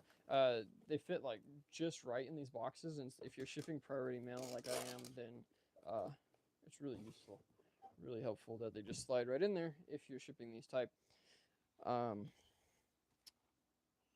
lost track of what I was talking about, guys. Again, bear with me. We'll figure out where I was. Looking for a Mr. Drew in Clinton, Utah. How am I missing so many labels, guys? Sorry, I'm Drew Clinton, Utah. Well, there he is. Right there in front of me. It's a Monday, y'all. It is a Monday. All right. So what are we going to talk about now? Y'all are leaving me hanging in the comments, guys. What should we talk about now? I should have had some more topics. I did not expect these orders to take this long. Let's talk about what I'm going to be doing today. Yeah, let's talk about this week. That is what I was going to. That's one of my lists, and I forgot about it. Let's talk about you guys holding me accountable. No. What about the thing that I struggle with a little bit is I like to keep things very scheduled out. I like to have an idea of what I'm going to do this week, what I'm going to do next week. Maybe not that far out, but what I'm going to do day to day. And I like to have that before the day so I can kind of wake up and know what I'm going into instead of trying to think, because I don't think very well in the mornings. I am not a morning person at all. I've been playing video games till way too late recently. If any of you guys are into video games, you'll know what I'm talking about. Yeah, I've been playing the new game called Helldivers. If you've not played it, it's super crazy. Sounds terrible, but it is super crazy. It's a fun game, especially if you have a lot of buddies to play with. And we have been staying up way too late. So I wake up in the mornings. I don't have a clue what I'm doing half the time. I'm crawling out of bed. I try to get up at a regular set time. And I don't know what I'm doing. So I don't think very clearly. So I like to have a game plan for that day going into it. If I wasn't using my phone to record, I'd actually show you my game plan for today, because now that I'm trying to think of it, I don't remember what exactly is on it. But with that being said, I do know we were going to be doing shipping, and then we've got a couple of items that we got in from the Kohl's event that I just need to get listed. I already have some of those, and so I need to get those listed and up soon. And I also need to get what was the other thing I had going on today? Oh, my end of month stuff. So it's the 4th actually. I think Saturday was no, Friday was the 1st, and I didn't get to it. I'm trying to do better with making sure I get my end of month receipts scanned into QuickBooks. I use QuickBooks online for my bookkeeping. Scan in my receipts, categorize my expenses, and then I actually do a transfer where I take money from my account and split it into a couple accounts. One's for whatever I paid for cost of goods that goes back into a cost of goods account, and so on. We can talk about that in a later one if we want to. But it's one of those things where I'm trying to get better at doing that on a schedule. So doing it at the end of the month so that my tax time isn't as bad and we can keep going with it. So that's what I need to do today also is go ahead and make sure I get that taken care of so I can actually see what is going on. It's not want to load here. So I can actually see what my expenses are through the year instead of waiting till the end of the year and getting the number. I mean, it does. You should always have that, and I've fallen short in that aspect of it. I should never have been that slow at or that not that slow, but that bad at getting everything set up and organized and waiting till the end of the year to see my expenses. So I do want to get better at that, and that's my goal. So we do need to do that today is scan those in. Then I'll set up tomorrow. I believe tomorrow we're doing I'm going to finish any other listings that I have for bulk buy. So I actually got some Hey Dudes in from a recent cook that we did in bread and butter. If you guys are interested in bread and butter, send me a message. I can let you know some information, see if it's right for you. But we cooked some Hey Dudes in there that I need to get listed. Stuff that I've just had setting in different spots. I've got some Amazon returns. Those are actually I need to do today. So those need to get done today to process those. Just stuff like that that I've needed to get done and I haven't yet. What am I doing here? Is this the Detroit hat? Yeah, okay. Tomorrow, like I said, we're going to do that. Tomorrow, we're going to get our photos done for a bunch of individual hats that I have not gotten listed yet. So I've been buying those like crazy from the hat store, and I need to go through and do that. Actually, no, I'm sorry. Tomorrow, if I had the list, this would be a lot easier. I should have printed it out or something. But tomorrow, we're doing the bulk hats. So I got a bunch of bulk, same hat, just different sizes or different colors or whatever that I got in. I'm going to list those and get those listings done tomorrow. And then the next day, I've got a bunch of individual sizes that we're going to get done as well. So that's what I like to do. And I like to set up kind of a day-to-day operation. I emotionally don't get everything done in that day. So what I'll do is I'll leave some time on Friday or leave some time even over the weekend. I'll leave them as weekend tasks to just finish those out and start fresh the next week. Now, with that being said, I do like to have an idea of how far out different things are. And guys, I'm sorry, I've got to make sure I'm not messing up here. Alec, I think I scanned the wrong thing. All right. Make sure this guy gets the right item. All right, here we go. Let's get back to this. But yeah, so I like to have kind of an idea. That way, when I go into next week, then over the weekend, I'll plan out my next week and try to stay on task with that. But it's not easily done. I guess sidetracked a lot. How many times have I whined you because I waited till the end of the year to do all my bookkeeping? I know, I do it too. Like last year was rough because of everything else going on. Like there were several times I just couldn't get to it. This year I have nothing going on, like at least right now. Toward the end of the year, it's gonna get busier, so I need to make sure I stay up on it. That way, if I do have a month or two at the end, it's no big deal. But yeah, I can't keep doing the whole spending 2 days categorizing expenses. I did get all my cards set up, so I now have an individual credit card or debit card for every single thing that not every single thing that I buy, every category that I buy. So I have one for supplies, I have one for for like shipping, all my shipping charges and stuff like that go to one, and then I have my account that is for just inventory purchases. I've got like two of those. That way I can just literally pull those up. I know their inventory, so or their inventory purchases, even if they're bought on Amazon or bought on wherever, I know what they're for because I buy inventory and supplies off Amazon. So that's the big one that I try to keep separate, like different charges on different cards. It makes it a lot easier, so I can just knock them out real fast. Trying to get better at that, but it is rough. Like it's not fun. It's not fun at all. Let's see your garage. I bought some of those shelves you have. Like, okay, awesome. Yeah, we'll do that once I finish up here. I can show you what we got done in there for sure. Appreciate you letting me know. Yeah, so like the shelves, I put on one particular card. Just hopefully help keep everything categorized a lot better, because this year was a lot better than last year doing taxes, but it's still taxes. Anything I can do to make it easier, I won't dread it as much. I like tax time because I do get to see, like, I pull my final P&L and stuff like that from QuickBooks, and it shows me, my actual profit losses, where I spent most of my money. Like this last year, spending well over 100,000 in inventory, which is crazy to me. I didn't realize it was that high. Um, so there's a lot of things like that. Detroit hat, very basic hunter green, or hunter green. Yeah, I think that's what it's called. Forest green, forest or hunter. I can't remember. I think it might be forest green.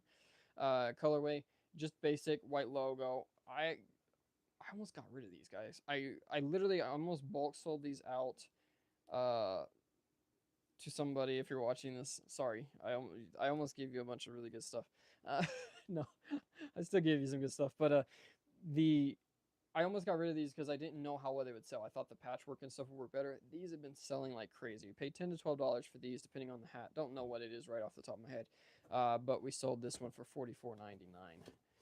So yeah, really good profit, and they are selling like crazy. It doesn't matter what the team. I'm selling all the teams in them. I really wish I would have. I didn't have a chance to buy more of these exact ones, but I had a chance to buy some more at a bit higher price, and I didn't, and I'm regretting that now because I did not realize how well they would sell. But they are going to Plymouth, Michigan. But yeah, taxes. Don't get me started. I already got my taxes done. I don't want to talk about it again. I think everybody, though, if you're a reseller, especially if you don't enjoy numbers, and not that you have to enjoy numbers, but some people enjoy accountants. I know a couple of accountant friends that love doing their jobs, and if that's you, great, because I mean I could see it helping. But waiting shipment. Oh wow, yeah, we got a ton of orders, guys. I'm sorry, I really need to move through these as quickly as I can here. But yeah, some people really enjoy numbers. I don't, and so it's really rough for me. I shouldn't say I don't enjoy them. I just don't like going through and like trying to make sure they match up and everything, which is very important in business. It's probably why I will hire a bookkeeper as soon as I can to hopefully help me out with that. My sister actually does a really good job. I should talk to her about that. We got this Cleveland Browns hat going out. This was actually from the very first bulk buy of hats that I did. This was last year, but the beginning of last year. I know we've only paid $10 for these ones, and sold it for $39.99. Again, these were everywhere. If you've been doing Burlington at all, you probably picked up some of these or at least seen them. They were at Burlington, clearanced out everywhere, and they're still selling. And I sold it for $39. I know I was not the lowest price on that. There were a ton of people. I may have been the only one that had that size. It is a 1/2 size, or a 7.5. So maybe I was the only one that had that size, but I know it wasn't the cheapest price. I didn't want to list them at the cheapest price because I didn't want to take that little for them, because they were down to like $20 or $24.99 or something for these. Got $40 out of it, so worth the wait for me. Leaving the price tag on it though, because it does say the original price was $44.99. Do you guys ever, when something starts selling really well, do you ever raise the price? I had a customer get mad at me one time for doing that. They bought something and then went to go buy it again later, and I had raised the price because I'd already sold like 3 or 4 of them really fast. They were not happy, but that's how it goes. That's how the market goes, and you should. I don't know why you wouldn't. Especially if you go through and realize it starts selling, that probably means you are the cheapest price, and being the cheapest price isn't always the best. If you want to get rid of it, then yes. If you just want to sell it and get rid of it quick, then yes. But you don't have to be the cheapest price to get all the sales every time. And if it's something that you aren't comfortable with only making a certain margin on, why sell it at that price? If it's something that's selling pretty regularly, then you can wait it out and get a little bit better. If you're doing online arbitrage, or even doing like the Kohl's clearance events and stuff, you almost have to do that. Because I mean, some of the shoes I comped in the store have already dropped $15, $15, $20, and that a lot of times that's half your profit or more. Most of the time it's more of your profit than half. You have to just wait it out. You can't play that tank game. And I'm not saying that because, you know, it hurts everybody, but you're just hurting yourself also. You're tying up that investment um, to only make $5 or $10. It's a longer term game. You do want stuff that flips quicker. You don't want to hold all your inventory all the time, but it's not something you have to do. You know, you don't have to dump it at the lowest price just because everybody else is. You can wait a little bit and get that higher price, and then it is worth your time and effort. Got a pro standard hat here. I don't sell many pro standards. I don't get a lot of them. Most of the ones I get are New Era, but they do seem to do pretty well. They're really nice hats. Super comfy, like the band in them and stuff. I'm not gonna be able to see that on camera, but the band and stuff is really good. Um, Snapback, most of them are snapback. They always have extra stitching, extra patches, all that stuff on them. Really, really cool hats. But sold this one for $39.99. I think we might have paid $8 for these. Normally snapbacks I can get cheaper, $8 to $10 on that one. Going to Nigel in Orlando Hills, Illinois. So now I gotta find that label. There he is. But yeah, pro standard. Really nice hats. Forget what I was talking about. That's gonna be, I think, my catchphrase from now on, because I do it all the time. Forget what I was talking about. What were we talking about, guys? You all remember? I'm sure you do. You're probably like yelling at your screen right now. This one was $39 retail on the tag. I charged $39.99. I'm gonna leave the label or the tag on it. I don't think anybody's complaining about $1. And if they do, I'll just tell them it's because I include free shipping. I did have a buyer. If you're in the bread and butter group, I posted about this. I had a local buyer message me on Facebook about some hats when I first got them. I didn't have them all listed, but I wanted to start selling some, so I listed just big photos, just photos of a whole rack of hats on there. Had a buyer who wanted a local team, so it was El Paso Diablos team hat. You can't buy them everywhere. They mostly only sold in the area around the team for the minor league hats and stuff like that. Now, you can find every now and then you do find them elsewhere, but for the most part, that's where they're going to be. I scanned that. There we go. He messaged me, wanted to buy, but he was offering me like $10 less than my asking price, and I was like, no, I'd already sold 3 or 4 of them anyway. That was my last one, so I was like, no, I'm good.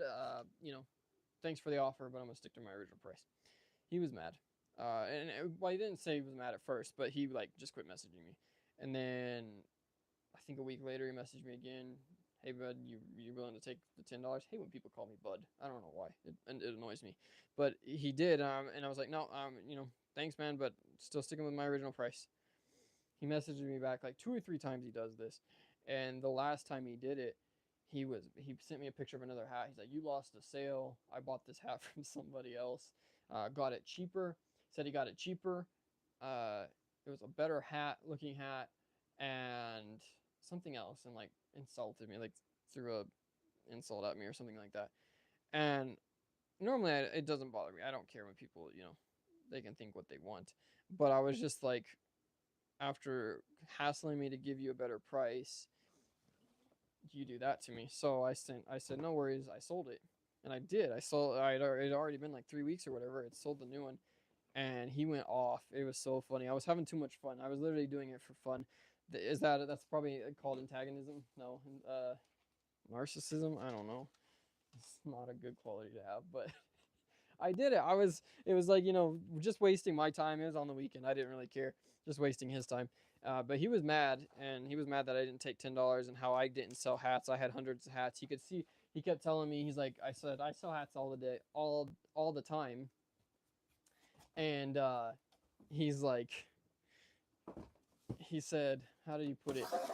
He said something like, you know, oh, I can see all your listings. You haven't sold any. You're still listing them on. I can see all your sold listings on Marketplace, which you can. You can go through and look at a seller on Facebook Marketplace. You can see it. What happens is you delete the listing and relist. That's what you do. And when I've got, you know, 5,000 hats, obviously I delete and relist because I haven't sold them all. And so he really thought he had me. And it was just funny because he was just going on and on about it. He sent me a picture of like all this cash that he has, like trying to prove something to me. I don't know. It was just really funny, but I was having too much fun with it. That was one person. Obviously, they didn't buy from me, so it didn't matter what they thought. But we've got some New Balance here. These are from 2 Kohl's events ago. Black, all black shoe. Sell fantastic. These are, I'm almost out of these. I bought, I think, 40 pair. I had every bit of 40 pair of them when I bought these, and we're down to, I think in the black for sure, we're down to like 6 pair, maybe 6, 8 pair left. I did buy some more though at the most recent event, so I kind of restocked on them. But sold these. These are the wide size. They sell well. 10 and a half. Oops, almost left the tag. 41.99, half of that, so $22 or $21 is what we paid for these, and we sold it for 69.99. Guys, this is another example. If you get a lot of inventory, uh, don't be afraid to not be the cheapest price. I'm not just harping on tankers. This is literally this has helped me out so much. Um, these shoes, you can find them listed quite often for $50 to $60. But when you end up with several sizes and you can do a multi-quantity listing, do it, because what happens is all you have to do is once one person buys it, it almost boosts it in the algorithm. And what happens is, even though you can price all of them the same price. Like I said, I sell these for retail. The literal retail tag on it is $69.99. Actually, it's $64.99 right here. I'll have to change that. Um, you can list them and list all the sizes the same price. Once one person buys it from you, and a lot of people will, because you'll have that one size that nobody can get cheaper. For instance, like these 10 and a half. Maybe nobody else has a 10 and a half. I've got 10s, 10 and a half, 11, 12s, 8s, 9s, all that on that one listing. They buy it because that's the cheapest price for them. Then that boosts the listing in the algorithm, and you'll end up with what's called a hot listing. It doesn't happen just with one sale, but once you get a few sales, man, this sticker is giving me fits. Uh, it'll boost it, and yours will start popping up ahead of everybody else. And I feel like eBay almost prioritizes them because your quantity is higher. You have more available to offer the customers. So when they click on when they promote your listing, or the algorithm does, you don't have to promote it even. Uh, it gets higher in the search results, and people just automatically, they see, oh, they sold 5 of these already, so this must be a good deal, and they'll buy it. I'm selling these all for $69.99. I know there's cheaper prices out there, but I've sold so many, I now have that buy box, and so, or not buy box, but I have that hot listing, and they are selling like crazy. This weekend alone, I think we sold 10 or no, let's see, 1, 2, 3, 4, 5, 6, 7 pair just over the past 2 or 3 days here. So definitely worth it. And I scanned this already, and I don't know where the label is. Guys, I'm really struggling here. Sorry, I gotta really make sure I'm not messing up these orders. Let me find this one real fast, and then we'll get back to my topic. Whatever that was. I think I'm doing all right, but I already stuck it on the box. That's what I did. New Balances are flying. I know they are selling like crazy. I cannot complain. Hello, glad I managed to catch you live. Awesome, thanks for joining, Arnold. I appreciate it. Yeah, like I was saying, New Balances in general, of course, are going to sell, especially the all black, all white work shoe. I think it's like one of the best, not best, most popular work shoes, something like that. It's crazy how many people buy them. So when you can find them, I always pick them up because I know they're going to move fast. But I was not expecting to sell through like 40 of them, in less than or a month. Yeah, it's been a month since the other event, so a little over a month for them. Cannot go wrong on that. Waiting shipment. There we go. So, but yeah, we've been selling daylights. But like I said, when you get those multi-quantity listings like that, it's super helpful because you can once you get those sales coming in, a lot of times you get promoted and you'll get some sales I think that you wouldn't have gotten originally. Do you always do a multiple size listing when you have a lot of sizes? Yeah, I do. I'll be honest with you. A lot of my sizes, even if it's a shoe that I think I might find more of, for instance, these ones, even if I only have 1 or 2, I don't think I have any now. I have the white ones, and I ended up with like 2 pairs of narrow or 2 pairs of regular sizes instead of the wides. I still list them as a multi-quantity, and the reason for that is because then I can go in and add that quantity. If I get more of those shoes, I can add them in, and it just keeps that going. So maybe I'm down to just a size 8, or I only got a size 8, but I'm pretty sure I'm going to be able to get more. I'll list it as a multi-quantity listing even with just one. I might add it in the title, sometimes. I don't do it very often, but I'll add it in the title if I only have one size available. But otherwise, I leave it, and I'll leave that multi-quantity. So if I get a few more of those different sizes in, I can throw them in there, and then that listing stays hot. And that's what it's helped me out a lot on these like Kohl's events and stuff, because I can pick up some of the same shoes, later on at a different Kohl's if I go there or whatever, or even just later on down the road. This past event, I picked up a couple pair of those all blacks from just leftovers from the last event that I missed somehow, and picked those up, added them back into my listing, and that listing's already then right up there. It's selling good, and it'll keep going for you. So I recommend it.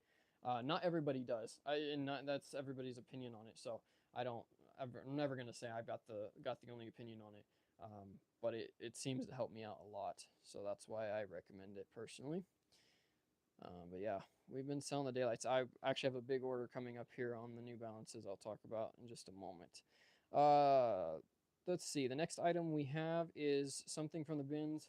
Again, you might notice I've got a bunch of like damaged stuff. No problem, Bobby. Appreciate you joining in today.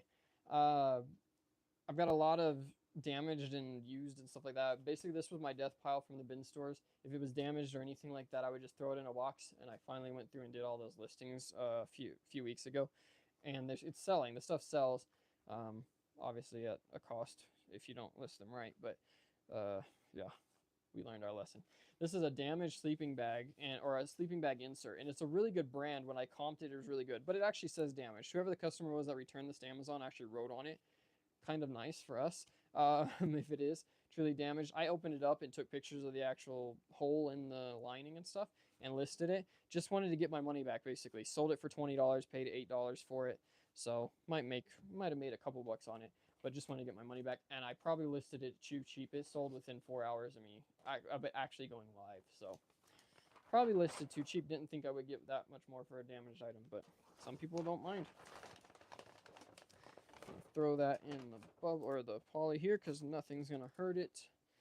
And see who this is going to. Miss Amanda. Sometimes I wonder about these envelopes. I haven't had any complaints with them, but I wonder if they're gonna actually stick or not, because they don't always, or they feel like they don't always stick, but I've not had any complaints, so I'm gonna keep using them until I do. Going to Amanda. Let me grab that label here. We got to come in. Any tips on where to start with reselling shoes? Would you go for common sizes on clearance or just go for the bigger brands? Definitely bigger brands. I don't recommend. So for me personally, if you're just starting out, I'd say Nike, New Balance. Obviously, Nike, New Balance are my two tops. Adidas is decent, but you have to comp them a little bit more. Adidas sells a lot of lower end shoes, so you have to kind of comp. You want to comp everything, obviously, but you have to pay a little bit more attention to those because they can vary, and they have a lot of sizes that aren't, or not sizes, colorways and stuff that aren't popular. So a little harder to comp actually, but still a good brand. Who did I forget? Nike, Adidas. Oh, Under Armour. Under Armour is decent as well, but again, you really want to pay attention to the comps on them because some do really well and some don't do good at all. My label's stuck to itself here. But as far as where to buy them and stuff, obviously clearance. If you're brand new to reselling, obviously you want to learn how to comp and stuff like that. But with shoes, Nike are super easy to comp and see what they're selling for because you use the style code. So I don't have any Nike in here, of course. Oh, I do. So we'll get to these in a second, but on the tag, I don't think I'm going to be able to show this on camera because my camera's so far away, but on this tag, either on the inside, on the side, or on the tongue, there is going to be a style code. It normally starts with 2 letters and then some numbers, and you'll see it's in bold most of the time. Like this one here is DC 8725-600. And you can take that code. If it has a dash at the end,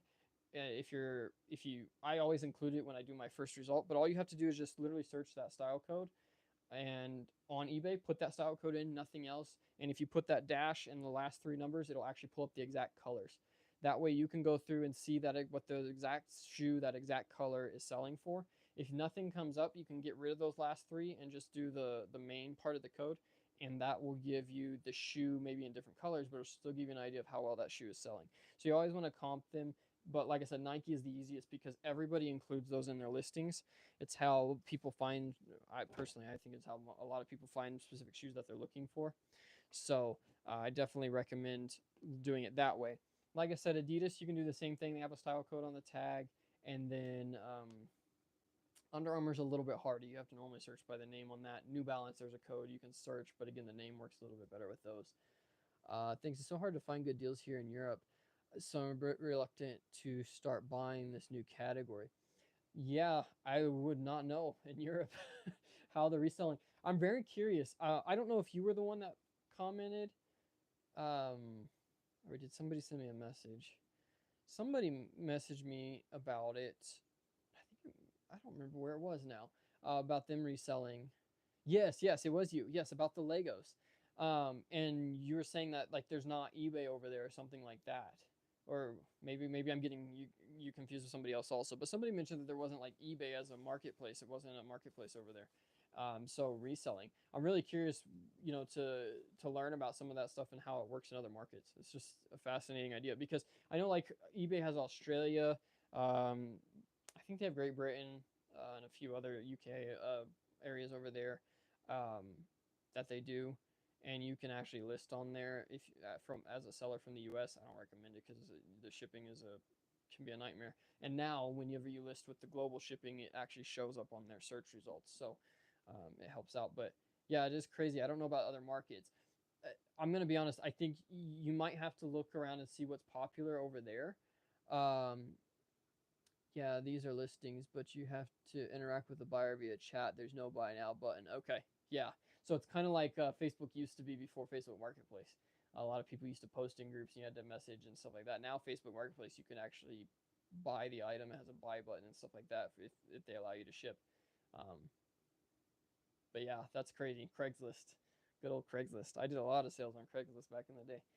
But yeah, as far as the shoes go, you might want to check and see. I'm guessing. Obviously, I think Nike is still going to be popular over there. It's a pretty worldwide brand. I'm sure Adidas and maybe New Balance. I don't know about New Balance as much, but I'm sure those are still popular over there. I don't know about sourcing them, but if you can find them, in those brands, most of the time, if you can find a shoe under $20 or $20 and under, don't just buy it, but look it up. It's probably going to be a possibility of it being sellable. As far as sizes go, yeah, if you don't have a lot of capital and you're trying to build it, I would focus on some like better sizes in men's and women's. Men's shoes sell a little bit faster for me, but women's still do great. I still don't overlook them. I always search through them in those brands. So you would want to stick with some of your main sizes probably, but I personally buy all sizes. I don't necessarily stay away from anything unless it's like above a 14, a men's 14. Then I'll kind of question it. Uh, but yeah, it would be a little bit harder to do maybe from overseas just learning your market when it's just like everything else. I I've had people ask me, well, how do you know what to buy and stuff like that? It's just you learn what your category is, and you can branch out. I mean, I never knew what hats were. I got a whole bulk hat buy, was the first kind of hats that I actually bought, and that taught me a lot. I've still got hundreds of those that aren't selling because they were terrible buy, but I've got a bunch that aren't. And you quickly learn once you get into the market what it is.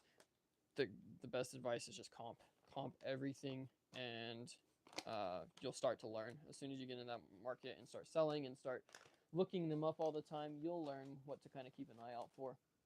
Um, it's my best advice as far as I go.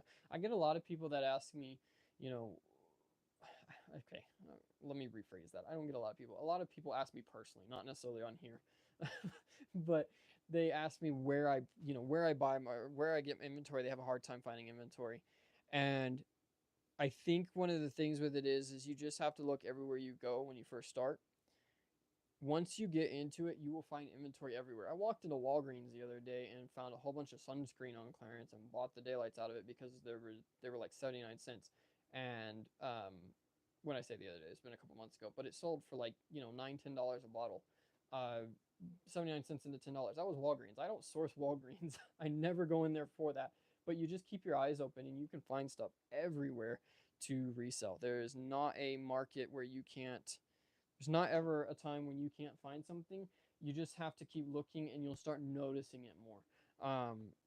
Start with your local, whatever stores you have close to you. Start going in there, checking their clearance. Obviously, most of the time you're only going to source clearance. I don't recommend trying to find stuff to buy at retail, because you will have to look through thousands upon thousands of items versus just hitting your clearance section.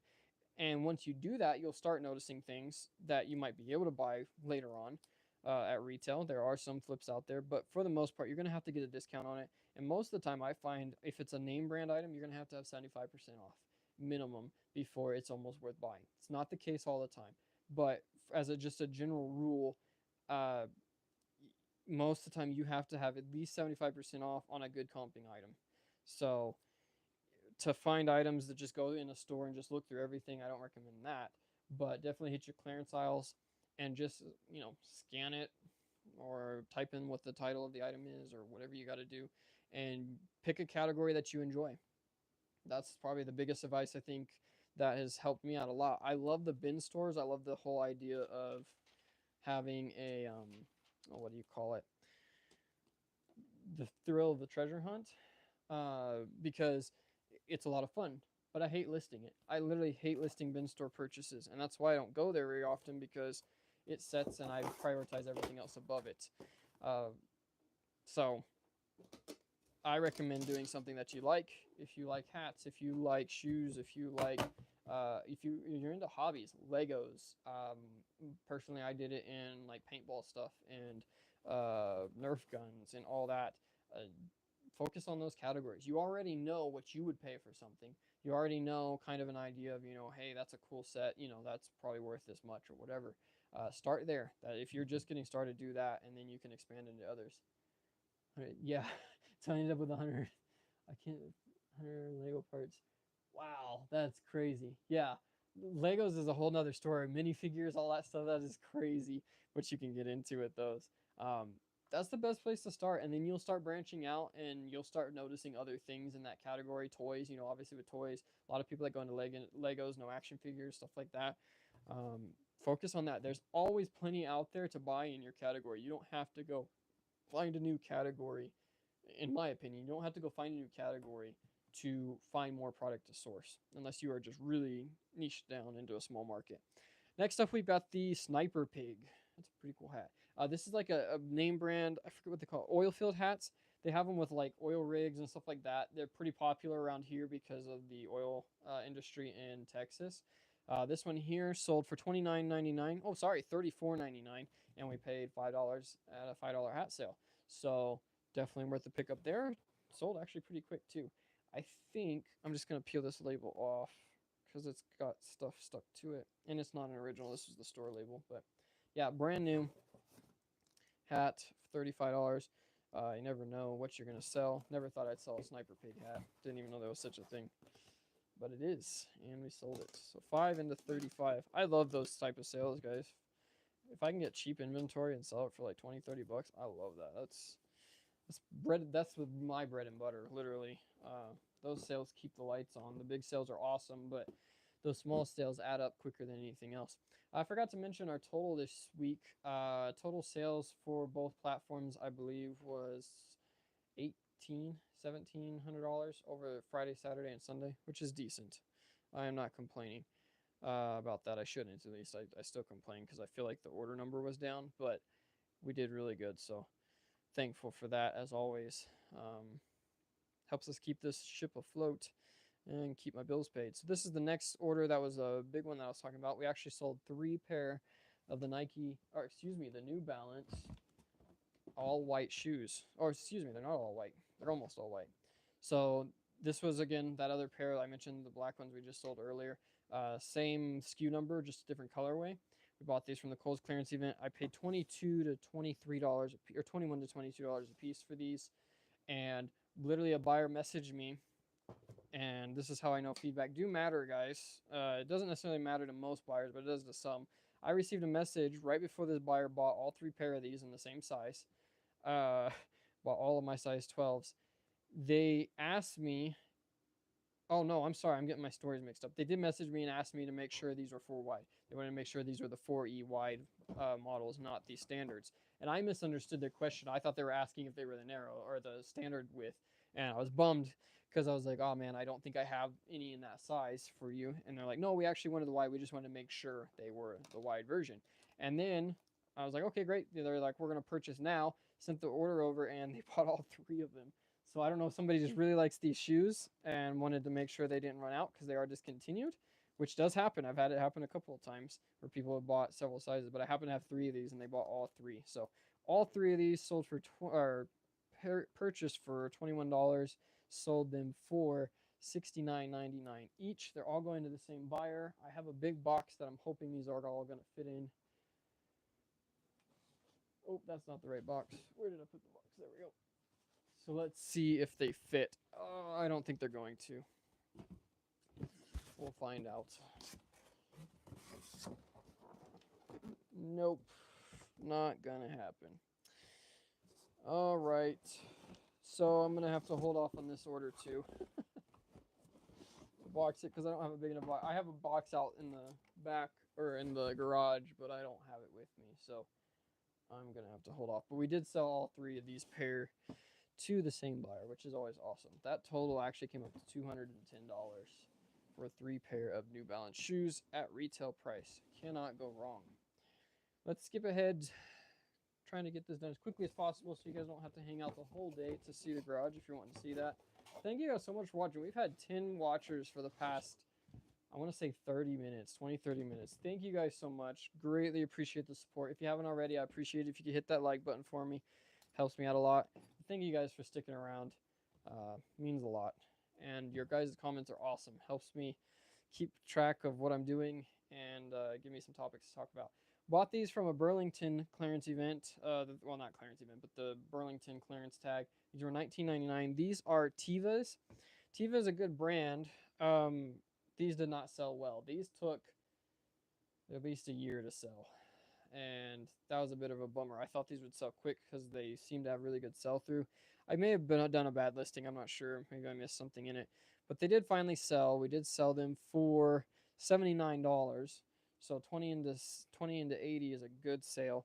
New without box. And they are a small or a women's size 8.5. So that's not bad. That's a pretty good size. I saw a lot of 8.5s. It's getting towards the bigger end of it, but definitely not bad. So whenever I see these guys, I always just try to tie up the laces. I feel like it makes it look a little bit better when they get them in the box. We do ship these just in the priority mail shoe box. These are actually super light. I almost could have enveloped these. Dang it, I think that one's tried on too. This one's got a couple of scuffs. I'll clean those off before I ship them. I pay attention to that now, but a lot of this older inventory I had to double check because some of them ended up with, well, they've been tried on in store or whatever. I try to mention that in my things if I notice it, and especially now I pay a lot more attention. But like I said, I listed that a year ago, so I don't know. I could check the description. I may have actually posted in the description too. That could be it. Anyway, so we'll ship that out here in a second, but I'll actually go ahead and attach the label. That's Carol going to Colorado Springs. Colorado Springs, Colorado, 80995. I wonder if anybody recognizes that. Crystal might recognize that. All right, so I'm going to slap the label on the box just so I know who it's going to. Like I said, we'll clean that scuff off real quick and send those out. Waiting shipment. Is there a reason why you don't ship internationally? Oh, I do. So my eBay uses the global shipping program now, so that makes it really nice because you just ship it. You ship it to an address here. I knew you would. Yeah, so I use that for eBay. I used to actually offer international shipping on all my listings separate. I did upcharge for it because it is a hassle for me. Most of the time it was FedEx or who did I? Well, it'd be postal for the most part, but every now and then it'd be like FedEx or UPS. UPS is an easy drop off. FedEx is not for me here. So whenever the global shipping program came out, I just switched over to that. But I used to offer it all my stuff. And actually, when I first started my reselling back in grade school, or grade school? Was it grade school? Yeah, I think it was grade school. Yeah, I think it was grade school, like 5th, 6th grade. I used to ship all the time internationally. And so I still do. I still have it offered on some of my Amazon listings and stuff like that. It's just they've made it a lot easier, and now everybody uses shipping forwarders. And for me, that's a little bit safer. again, global shipping, all that is super helpful. And I don't mind shipping internationally. If somebody actually asked me, I would do it. I just don't necessarily offer it as a full option on top of everything else because I feel like there's a lot of the global shipping partner works great unless they can't get it shipped in your area. That's the only downside to it is they don't ship to certain areas.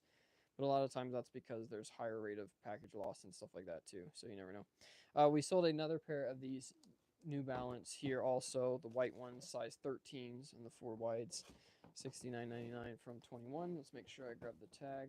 This one just had a limited quantity tag, but we'll leave it on there. It's not a big deal. But yeah, that's so to answer your question, I do ship internationally. I don't have a problem with it, but I don't offer it standalone anymore. I just use the eBay option for the most part. Somebody mentioned something about a tape gun. They want to see the garage. I don't see the thing anymore. Did someone have? Oh, it's almost grass. I missed your comment too. Sorry, Wrench. And almost grass mowing season. Time to buy some New Balance, right? That's where I knew them from. That's like all I knew New Balance for were like the dad shoes, dad riding his John Deere or driving his Corvette, one of the two, with the New Balances on. I don't know. I don't think I've ever owned a pair of New Balances unless I did as a kid. But I missed a bunch of comments. Sorry, guys. If I missed your comment, let me know. Yeah, somebody mentioned something about a tape gun. If you have questions about it, I covered it a little bit. There's a link in the description to the 2-inch one. I realized after I linked that I'm using a 3-inch with a 2-inch tape.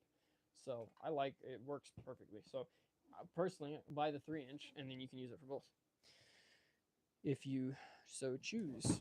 All right, this is going to Harold in Union, Oregon. Mr. Harold, there you are. All right, we're getting down there, guys. We're getting there. Hopefully my mail guy doesn't come again today early. Normally he doesn't on Mondays. They're pretty packed on Mondays. That's going to Harold. All right. Next up on the list of to ships, we have, we're getting down there. We're getting close. We have this Halo figure, another bin store purchase, paid $8 for it, sold for $22.99. Not a great pickup there. I may have paid less than this. I might have bought this on a $4 day. I don't know why I would spend $8, but it was a little dinged up. We did take pictures of it, obviously, and commented that it was a little bit of package damage, but it sold to Kyle for $22.99 from $8. We're gonna say $8. I have it listed as $8. Again, I do that just to be safe if I don't have the other. Oops, I guess I should put it in a box first. Let's see. We're gonna use this one here with some packing. I've got packing like crazy, so I need to get rid of some of it. Got Kohl's boxes coming in, and they come with a lot of bubble. So we're gonna slide this in here. I don't do this very often. This big of a box, though. Oh well.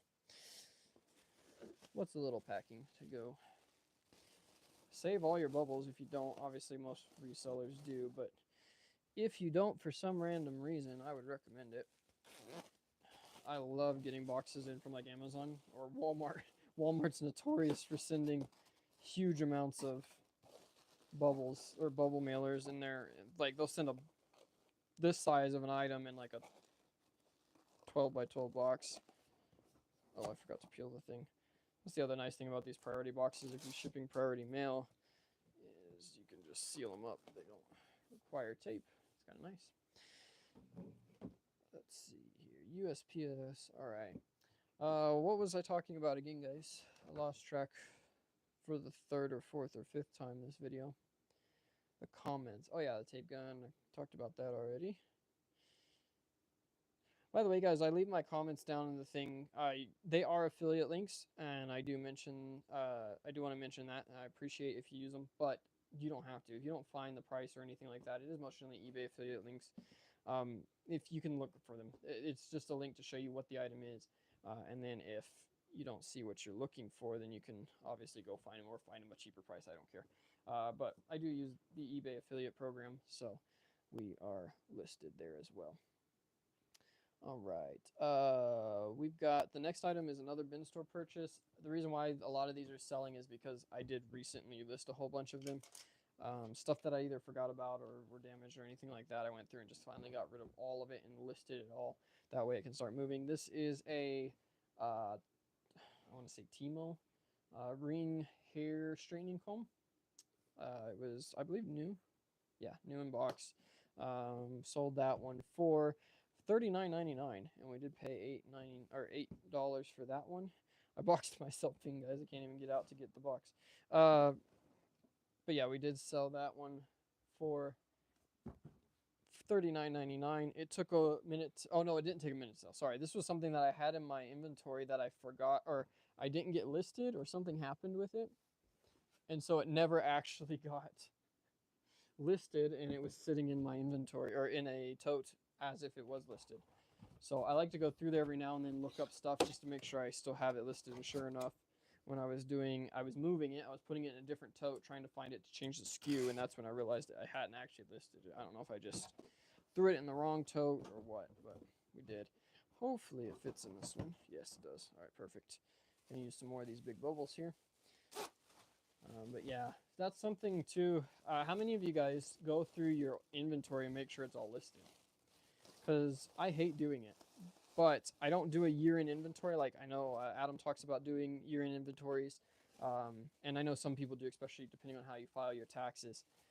I don't, because I do cash accounting. And so I still have to go through at some point and do like an inventory to make sure I didn't forget or have stuff that got delisted, or something that I may have sold and then got returned and didn't get listed back up. However, whatever the reason, you still end up with what I call dead stock, which is stuff that you should have had listed that you thought was listed and wasn't. This is gonna work. There we go. This was one of those items, so I need to do that this year. I haven't done it since last year. Something I should be doing in January as well. Just making sure that all your listings are still active and you don't end up with dead stock or items that can't sell because you think they're listed and they're not. Going to Matthew here in Eaglewood, Florida. Any of you guys here from Florida? I've only been to Florida 2 or 3 times, but seems like a fun place. I see a lot of videos from there. Going to Eaglewood. All right. We are coming up here close, guys. I've got a couple of labels, and that's about it. And we'll get you on your way. Thank you guys for watching. I appreciate it. 10 viewers the whole day. Or not the whole day, but most of the day is fantastic. Really do appreciate it. You guys are seeing a lot more, too. I switched the camera around. It's now or I can see what I'm looking at. If the quality is not as good as the past streams, let me know. We'll switch it back. I'm trying to change some stuff up, but it's taking me a minute to figure it all out. I'm noticing now that you guys are seeing a lot more over here and a lot more over there, so that might be good. I don't know. Let me know what you guys think. Got a couple comments. I went almost 6 years not checking inventory. I finally did it last year and found hundreds of items not listed. It was wild. I remember you telling me about that, thinking that all this stuff was listed, and then comes to find out, it either didn't. Which yours was that whole draft thing, wasn't it? Like, once you had so many drafts, it would like delete the last one. I don't know if they got rid of that or upped the cap. I pay attention to it now all the time because I end up with a lot of drafts. But yeah, that was crazy. You ended up with hundreds of items. I remember that.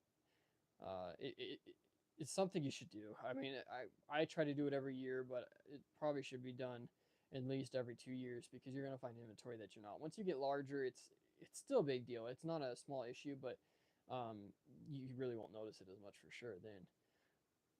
Let's see. Weekly or monthly inventory counts are generally recommended. Could be as simple as checking which location should be empty. Exactly.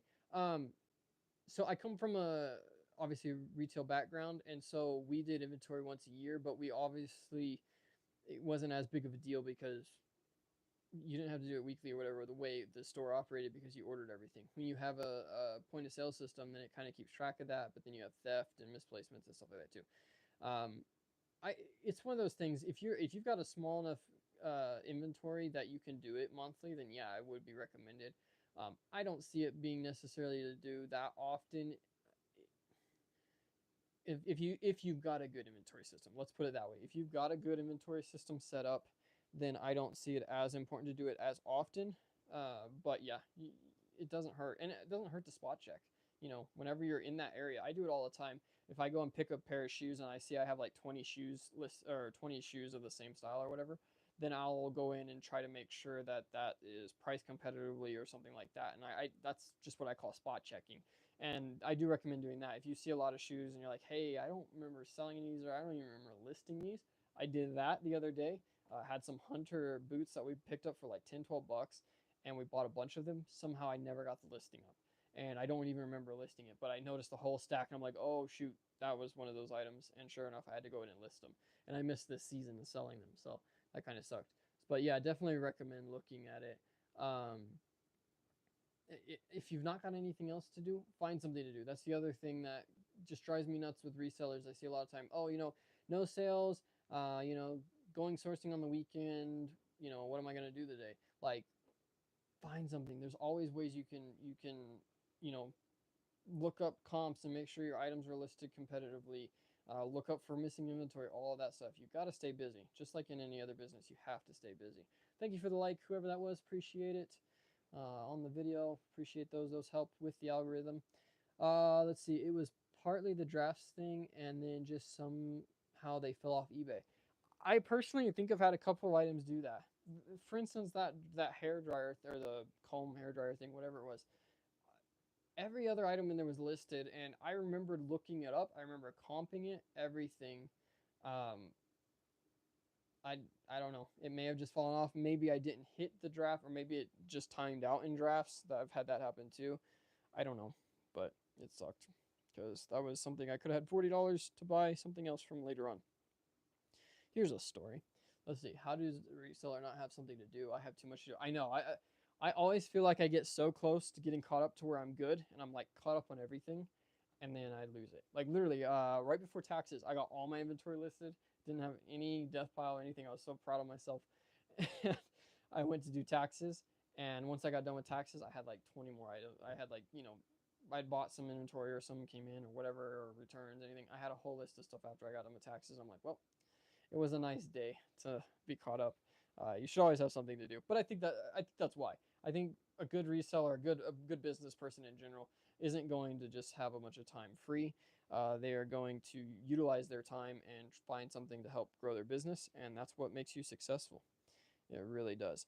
We've got a pair of shoes going out. Now, I want to talk about these shoes because this goes back to my negative feedback. Before I do that, I try to always have stuff coming in. Death piles can be challenging though.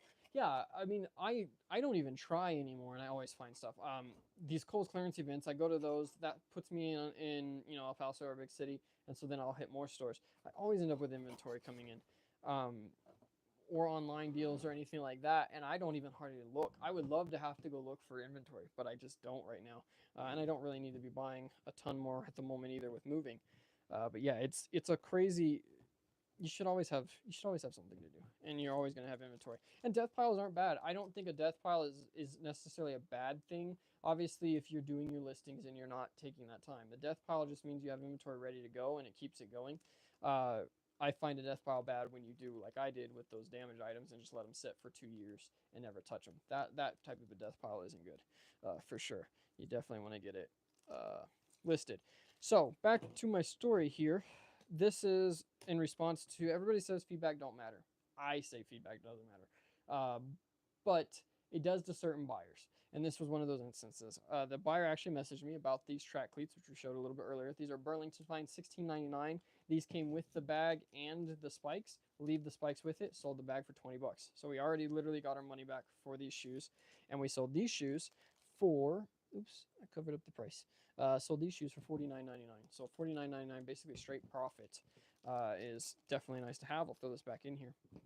But to my story, the buyer actually messaged me on these, asked me if I was, if there was anything wrong with them.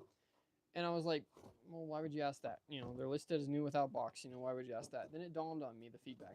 Sure enough, I messaged him back and said, no, nothing's wrong. If there's any damage to the item, we will always list it in the item's description and show detailed photos of it in the item's photos.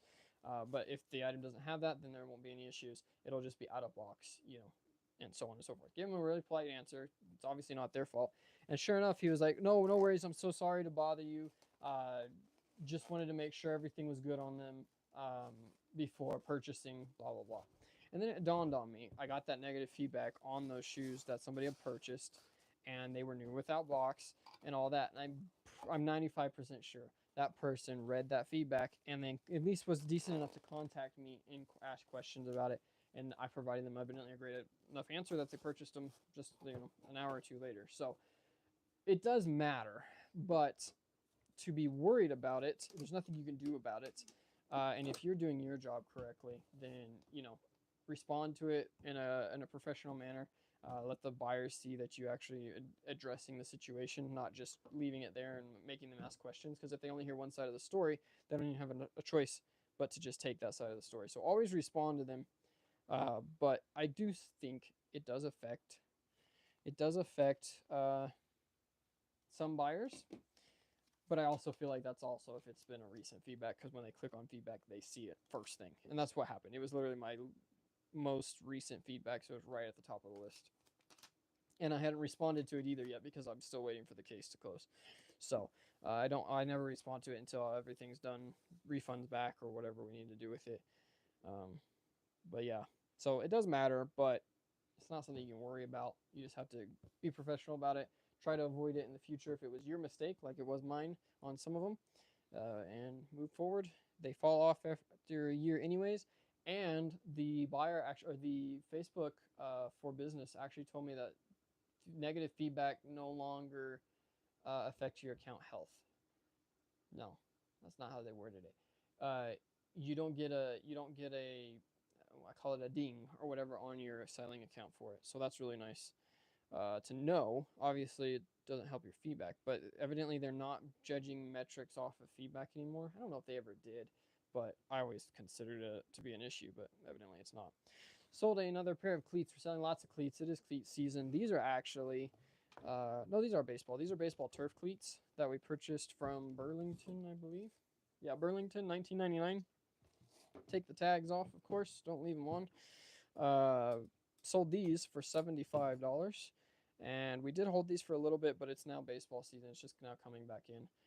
So these have been a slower seller, but they did sell. These are a women's 8, men's 6.5. So they're also a really small size, which can take a little bit longer to sell. But when you're buying for $20, like $20 Nike cleats, you almost can't go wrong. There are some now that are tanked so bad that I wouldn't buy them at that price, but for the most part, most of them you are going to get. And if you don't mind holding out for the good old tankers, you can most certainly get a decent penny out of them. So 20 into 75, I will take that all day. That is a good buy.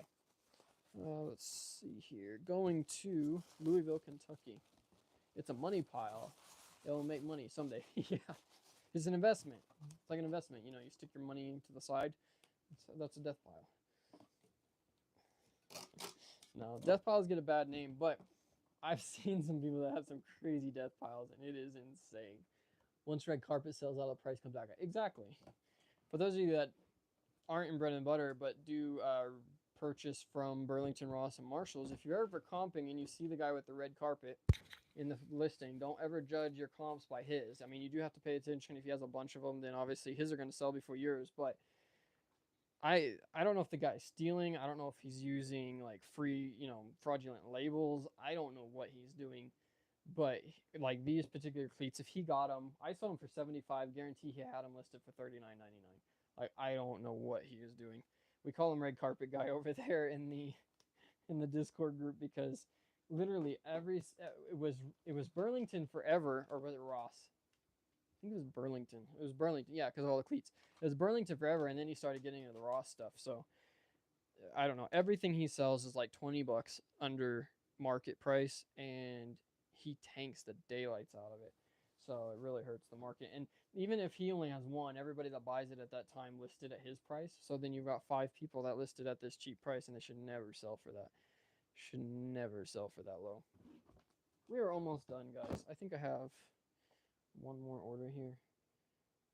No, I don't. Okay, so let me grab this order. Go ahead and slap the... Oh, I did, didn't I? Yeah, I slapped the label on that one. Let me double check before I move on. We're going to go show the garage. I think my wife is here, so maybe you'll see her. Let's see. I gotta go. I'll be sure to watch the reset in the beginning of the stream later this week. Happy Monday. Hey man, thank you so much for joining in. I appreciate it. You guys have been hanging out forever. We've been going for what? I don't even see a timer on this thing. We've been going for a minute now. 2 hours. Holy crap. We've been on here for a minute. Thank you though. Like I said, you guys don't have to stick around. We're gonna make sure I've got this label on the right box here, and then we're gonna go show you the garage, and we'll be wrapping it up anyway. If you want to stick around for that, this is those shoes. Let me, because if I don't do this, I will forget. And as much as I would love to not be the case, it happens all the time with me. And then we do need to grab those ones. All right, so let's grab the camera and let's go take a look at the garage. Yeah, I want to see the wife. I think she's on lunch. I don't know if she's still here. Yeah, she is. We'll see if she wants to say hi. Let me grab the camera, guys, and we will come on around. I've got the camera backwards right now, or the camera. Let's see if I can flip the script here. All right. So we'll flip it back around so you can see me. All right, so let's go take a look at the garage here and show you guys what we got done. There is the wife. You want to say hi? Say hi to Crystal. Oh, you don't have to hide your food. There we go. There's the wife, everybody. She's on break right now, lunch break, eating her food. Not wanting to share with everybody. No, just kidding. All right, let's flip it around here in the garage. So as you can see, the garage is now packed, and the camera angle is going to be kind of bad, so maybe we'll flip this around. Crystal says hi, by the way, Celeste. We're going to go ahead and show you what we got here. So as you can see on the right here, we did have a rolling rack. We've now got all these storage racks, 4 boxes. I apologize. This camera on this side is really hard to show. But we do have the storage rack. So what this allowed me to do is basically get a lot more storage up high. So I couldn't put anything basically from here down. But this now allows me to get all that in here. It does make it feel a little bit more cramped. And then over here on this side, this was obviously that big pallet was right here with all the VO5 and those stomp pads. You can kind of see they're actually behind, and we will show this in just a second. But we moved those back there, but we were able to add this shelf, 2, 3, and 4. So 4 there, the 2 here, and I actually have another one. We're using a mock-up one here. This is just one of those plastic ones, and it's actually working really well. I may not do it, but we did get the extra shelf here that we can put up if we need to in that spot. So really closed this in, but is giving us all the room for all the new shoes that we've got in. And like I said, we've still got some extra space. Coming on the other side, of course, you guys have seen this aisle before, but we do have the back area here. This is just a rack I need to take down. This is just a disposable, not disposable, a collapsible shoe rack. I left it up here because I don't know. I use it for hat sorting and stuff like that when I get a bunch of hats, and I probably will use that here tomorrow, so we may leave it. But we did move the big roller that was on the front, up in the front by the garage. We moved that back here to the back, and we do have some inventory on there, as well as a few other things. Had to be really careful. The garage door is really close there, but we got it locked in and set up there. And then on this side, like I said, we kind of hollowed out the middle. So here in the middle, the pallet used to be here. It's now stacked up high, almost to the ceiling. And this allows us to get, that's inventory I don't touch. I mean, literally, I very rarely have to grab a box of shampoo or something like that, but the stomp pads aren't selling yet. So it just allows it, I don't need access to it. And if I do need access, I can move all my folded boxes here and get to it. I've got the totes and stuff like that here. Easily pull that out if I need to. It is cramped. Like it's not, it's a little claustrophobic. We still have some space here on this makeshift rack that I have that we can box up bulk stuff, and I've left that empty. So like incoming freight, like all the shoes I think I'm getting today, I'll probably throw in here so I don't have to leave them in the kitchen. We'll throw them in here and leave them here, and then we'll process them off that. It just allows me some bulk storage. Now you'll notice, well, most of the time, you notice everything I have is up off the ground. This is something I learned before I did reselling on my own. I worked for, like I said, Dennis over at Buy Rock and Roll, and it was a lesson he learned and he taught to me, and now I do. I don't have anything sitting on the ground, very rarely. The shampoo is the only thing that's sitting on the ground right now, and that's okay because if it gets damaged, it's not that big of a deal. Water leaks happen. My hot water heater is right here. Those, when they do go bad, they explode, so to speak, and they will leak. Water's going to run out. They have the base of the concrete here is made to where all the water is going to flow into this and stay here instead of ruining the house, which is great. But what that means is all my inventory for some reason, if that ever happened, is on the ground, anything on the ground is going to get damaged. So I always keep everything off the ground as much as possible. Obviously, there's a little bit of an exception with stuff I've just got coming in, but I try to keep all my storage stuff off the ground. And that's why I have some of these makeshift, like I said, these makeshift racks and stuff like that, is just to keep that inventory off the ground in case it were to ever happen. We don't get floods here necessarily, but we can get some extra rain if it comes underneath the garage door or something like that. I don't want it getting on my inventory, so I always make sure. Just a tip, if you guys are doing any type of storage, especially in an area that you might have a flooding next to your bathroom, anything like that, likeliness of it to happen, very, very rare. But when it does happen, you really wish. That's right, Crystal. I remember. Yeah, you had your basement flood 4 times. Yeah, you can't do it. And I mean, the chances of it happening are, 1 in 1,000. I guess what Crystal happened 4 times. That's rough. And it depends on where you live too. Obviously, natural water, flooding can happen too. But even for where I am, I'm in the desert. I'm not gonna get flooded in my house, but hot water heaters, plug drains, bathtubs, it happens. It just happens, and that's a lot of inventory. Same thing I'm a little worried with right now is like fire hazards. I want to make sure I don't have any fire hazards. I try to keep the lights clear. That one's a little close up there, and I'll probably work on that. Just the chances are so slim, but in that one chance, especially with fire, you don't want to risk that. You want to have insurance on your inventory if you don't have that already, especially once you start getting into some higher numbers. Safeguards. You may never use it, but if you do have to use it, you will be so thankful you have it. So I recommend that as well. But that's what I've done in the garage. I don't think I missed anything. I'm kind of moving around. I apologize. This camera zooms in so much. Well, my phone does when I switch it to this one. Um, but that's what we've got. So, like I said, we got a little bit more inventory coming in. Hopefully, that'll come in today. I won't have too much after that. We'll get it processed. But that is the garage, and I think I'm happy with it. It's not exactly what I wanted because I did want to get a little more extra. I feel like I've still got some wasted space, but at the end of the day, it's going to work out really well, I think, for what we're doing. I guess I should have just done this. There you go. Now you can actually get a good idea of what we're looking at. It's backwards now, but there is the garage. So hopefully that addresses what you guys had questions on. And now, not that the kitchen is necessarily clean, but we don't have anything stacked up besides my trash boxes there. But don't have everything stacked up. The table is clear. The wife is happy. The house is back to order. I am too. It makes a big difference. It definitely makes a big difference to help keep you feeling better. Dirty house, just like a dirty bedroom when you were a kid, is never the thing. So I think that is it, guys. Is there any other questions, any concerns, anything that you guys have mentioned? Let's throw the camera back up here. Anything I missed or wanted to address? I know somebody had asked about getting that tape gun, but I apologize if I missed that. Other than that, I think that's pretty much it. You guys are awesome. 7 watchers, 2 hours in, and I think we haven't dropped below 6 the entire time. So thank you guys so much for all the help.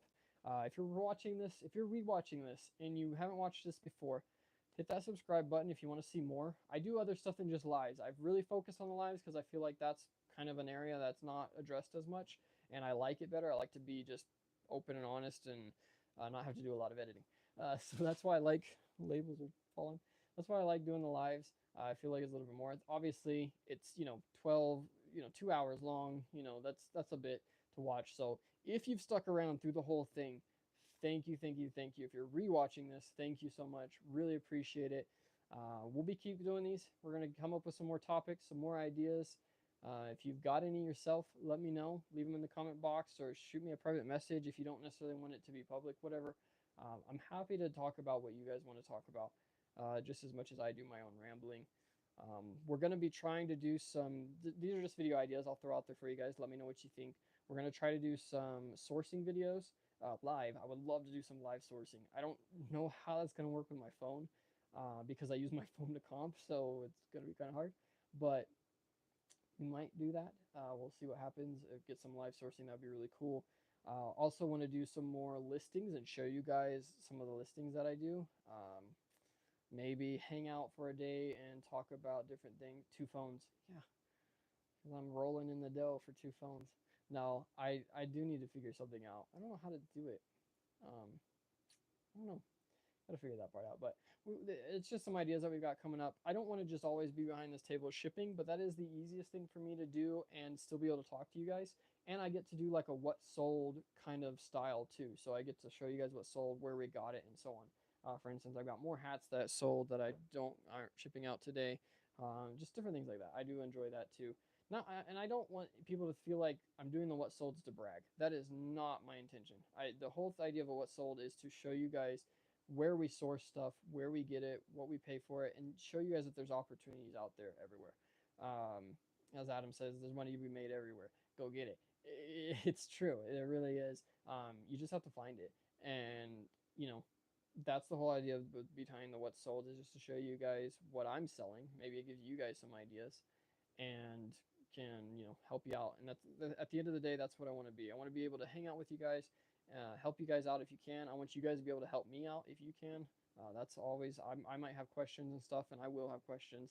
I'm gonna start asking you guys for some advice on, and we can just help out each other and go from there. So I'm not gonna keep you guys any longer. Thank you again for watching. Thank you so much. Hit that like button, subscribe button. I say it all the time, but I appreciate it if you did it.